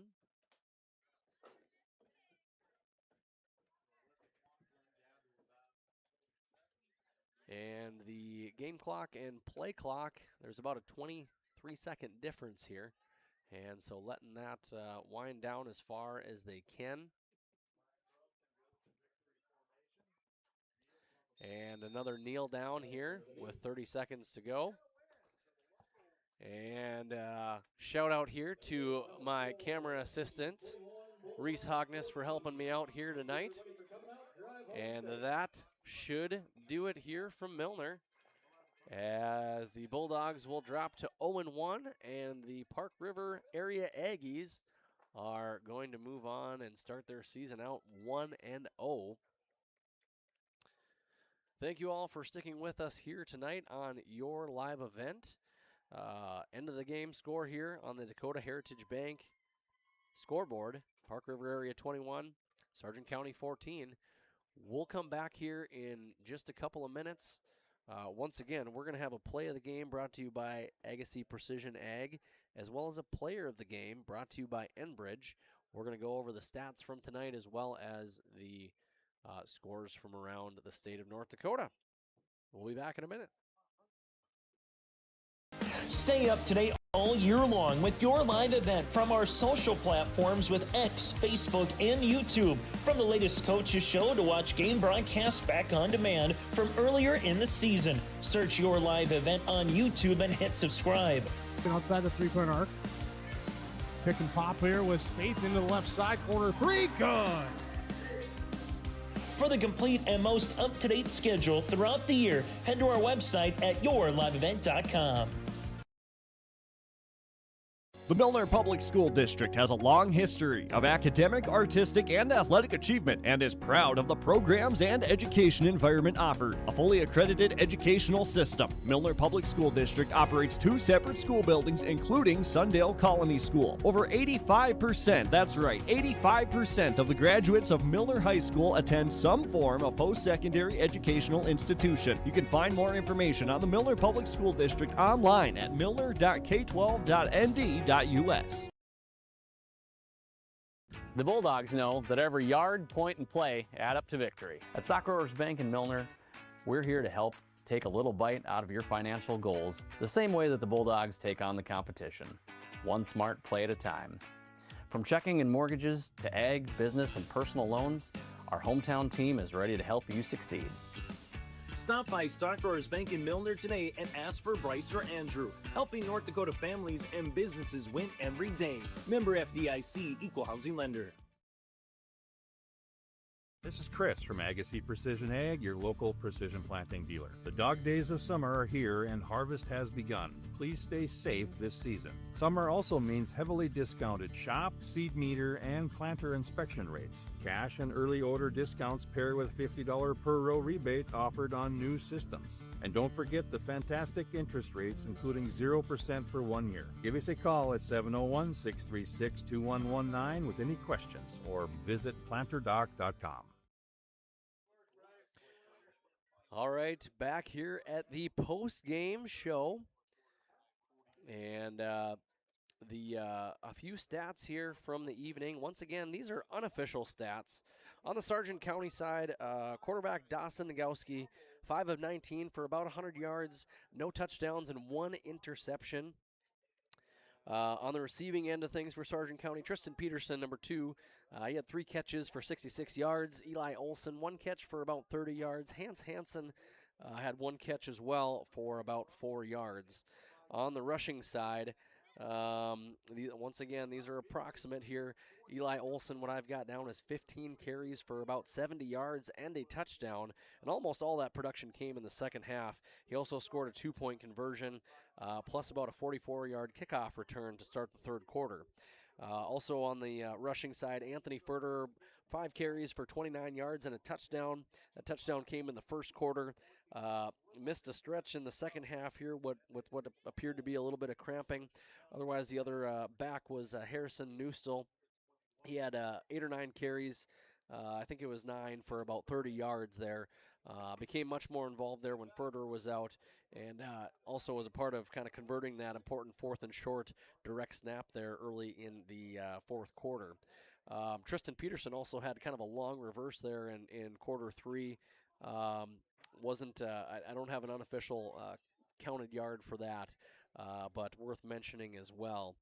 Kind of some bad snaps were along with a few penalties there. Kind of hurt a little bit some of Sargent County's net rushing yardage. On the Park River side, quarterback Wyatt Carlson, 3 of 10 for 95 yards and a touchdown and no interceptions. On the receiving end, Noah Trafgruben, he had 2 catches for 91 yards and 1 touchdown. Those 2 catches were of 47 and 44 yards. That 44-yarder was immediately before halftime. And then 1 catch for Carter Oberg for about 4 yards. On the rushing end of things, Carter Oberg had 11 carries for 75 yards and a touchdown. Also a successful 2-point conversion, and his biggest run was of 29 yards. Had a much bigger second half in that rushing role, especially on Park River's clock-killing touchdown drive that they had. Wyatt Carlson, the quarterback, also rushed for 13 carries for 70 yards and a touchdown. A lot of first down quarterback keepers by the quarterback wearing number 11 there for Park River. Carlson's legs were arguably one of the more important parts than his passing numbers maybe suggested here tonight. That last Park River scoring drive was largely Carlson keeper, Oberg, Carlson keeper, just eating away the clock and kind of putting that nail in the coffin there. Colton Groveland also had several carries for minimal yardage for the Aggies. So the scoring summary, 7:35 to go in the first quarter. Sargent County had a touchdown from Anthony Furter, 4-yard touchdown run. That 2-point conversion failed. Sargent County was up 6-0 at that point, and then right back in it, 3:58 to go in the first quarter. Park River, Wyatt Carlson had that Noah Troftgruben 47-yard touchdown, and Oberg nailed in the 2-point conversion. And right at the end of the half, as time expired, Wyatt Carlson in with a 6-yard touchdown run, and the Noah Troftgruben had a point after that was good, putting Park River area up 15-6 at half. Then going into the fourth quarter, Sargent County had a run in from Eli Olson, a 6-yard touchdown run, and back to Olson again for a 2-point conversion run that was good to give the Bulldogs a 15-14. Actually, Park River a 15-14 lead in the early part of the fourth quarter. And then what sort of nailed it here for Park River was with 1:52 to go, Carter Oberg had a 6-yard touchdown run, and that 2-point conversion failed, but it was good enough to stop Sargent County when they had gotten the ball back. And turnovers on the night, just 1 and 1 for each team. Nagowski had an interception from Noah Troftgruben in the end zone, and then Park River had a fumble that was lost early in the second quarter, recovered by Sargent County. So looking back here at the play of the game, I'm going to have to go and give that to the Troftgruben connection from Carlson, the 47-yarder. Beautiful play, and got in for a touchdown, giving the Aggies a lead. And then, so that play of the game there is going to be brought to you by Agassiz. Agassiz Precision Ag is your local precision planting dealer. Agassiz Precision Ag in Hillsboro. Call 701-636-2119 or visit planterdoc.com. Now we've got to select a player of the game, and this one is always a little hard to do. There's several players on both sides of the field that always make a really great effort out there on the field, but Enbridge gives us our player of the game. Enbridge, life takes energy. Enbridge, energy for life. Enbridge.com for career opportunities. And that Enbridge player of the game, once again, is going to go to that Park River athlete who also got the play of the game.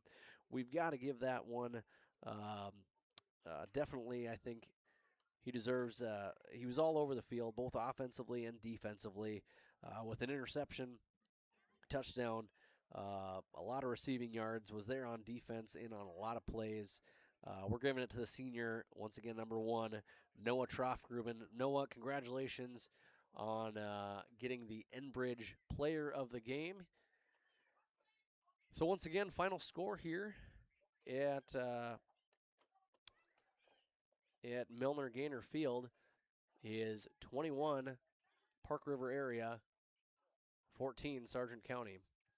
Looking around the rest of the landscape of North Dakota football, we'll start with a 9-man division. Weimar-Lidgerwood handles Enderlin 52-0. Number 2, Lemoore Litchfield Marion right now is on top of Hatton Northwood 50-20 with 4 minutes left in the fourth. Griggs Dakota, last reported, had a 36-6 lead. Looking around here at number 1, New Rockford Cheyenne Maddock defeats Cavalier 50-34. Hankinson defeats Maple River 52-14. And South Border takes care of Richland 63-26. Over on the 11A side, other games around the state and the area. So number 2, Valva Garrison Drake Animus defeats Valley City 44-6. Number 3 ranked Ellendale Edgeley Cullum takes care of Harvey Wells County 34-14. Number 1 ranked Langdon area Munich is last reported score was in the third quarter here, 40-6 over Oaks. Thompson takes care of Mayport CG 39-0. Grafton with a victory over Hillsborough Central Valley 12-8. And that will do it for some of the scores here around the area and around the state. Once again, thank you all for joining us here tonight on your live event in the Stock Growers Bank broadcast booth. I'm Bryce Hogness. We'll see you around for the next game in a few weeks. So looking ahead to the calendars for both teams and some of the games that they've got going on. Park River, their next game, they're going to be hosting Lisbon next Friday in Park River. And the Sargent County Bulldogs' next game is going to be at Carrington next Friday as well. I'll be back here with the call against Valley City on September 4th. We'll be at North Sargent High School for that one. Signing off here, final score, Sargent County 14, Park River area 21. Have a good night.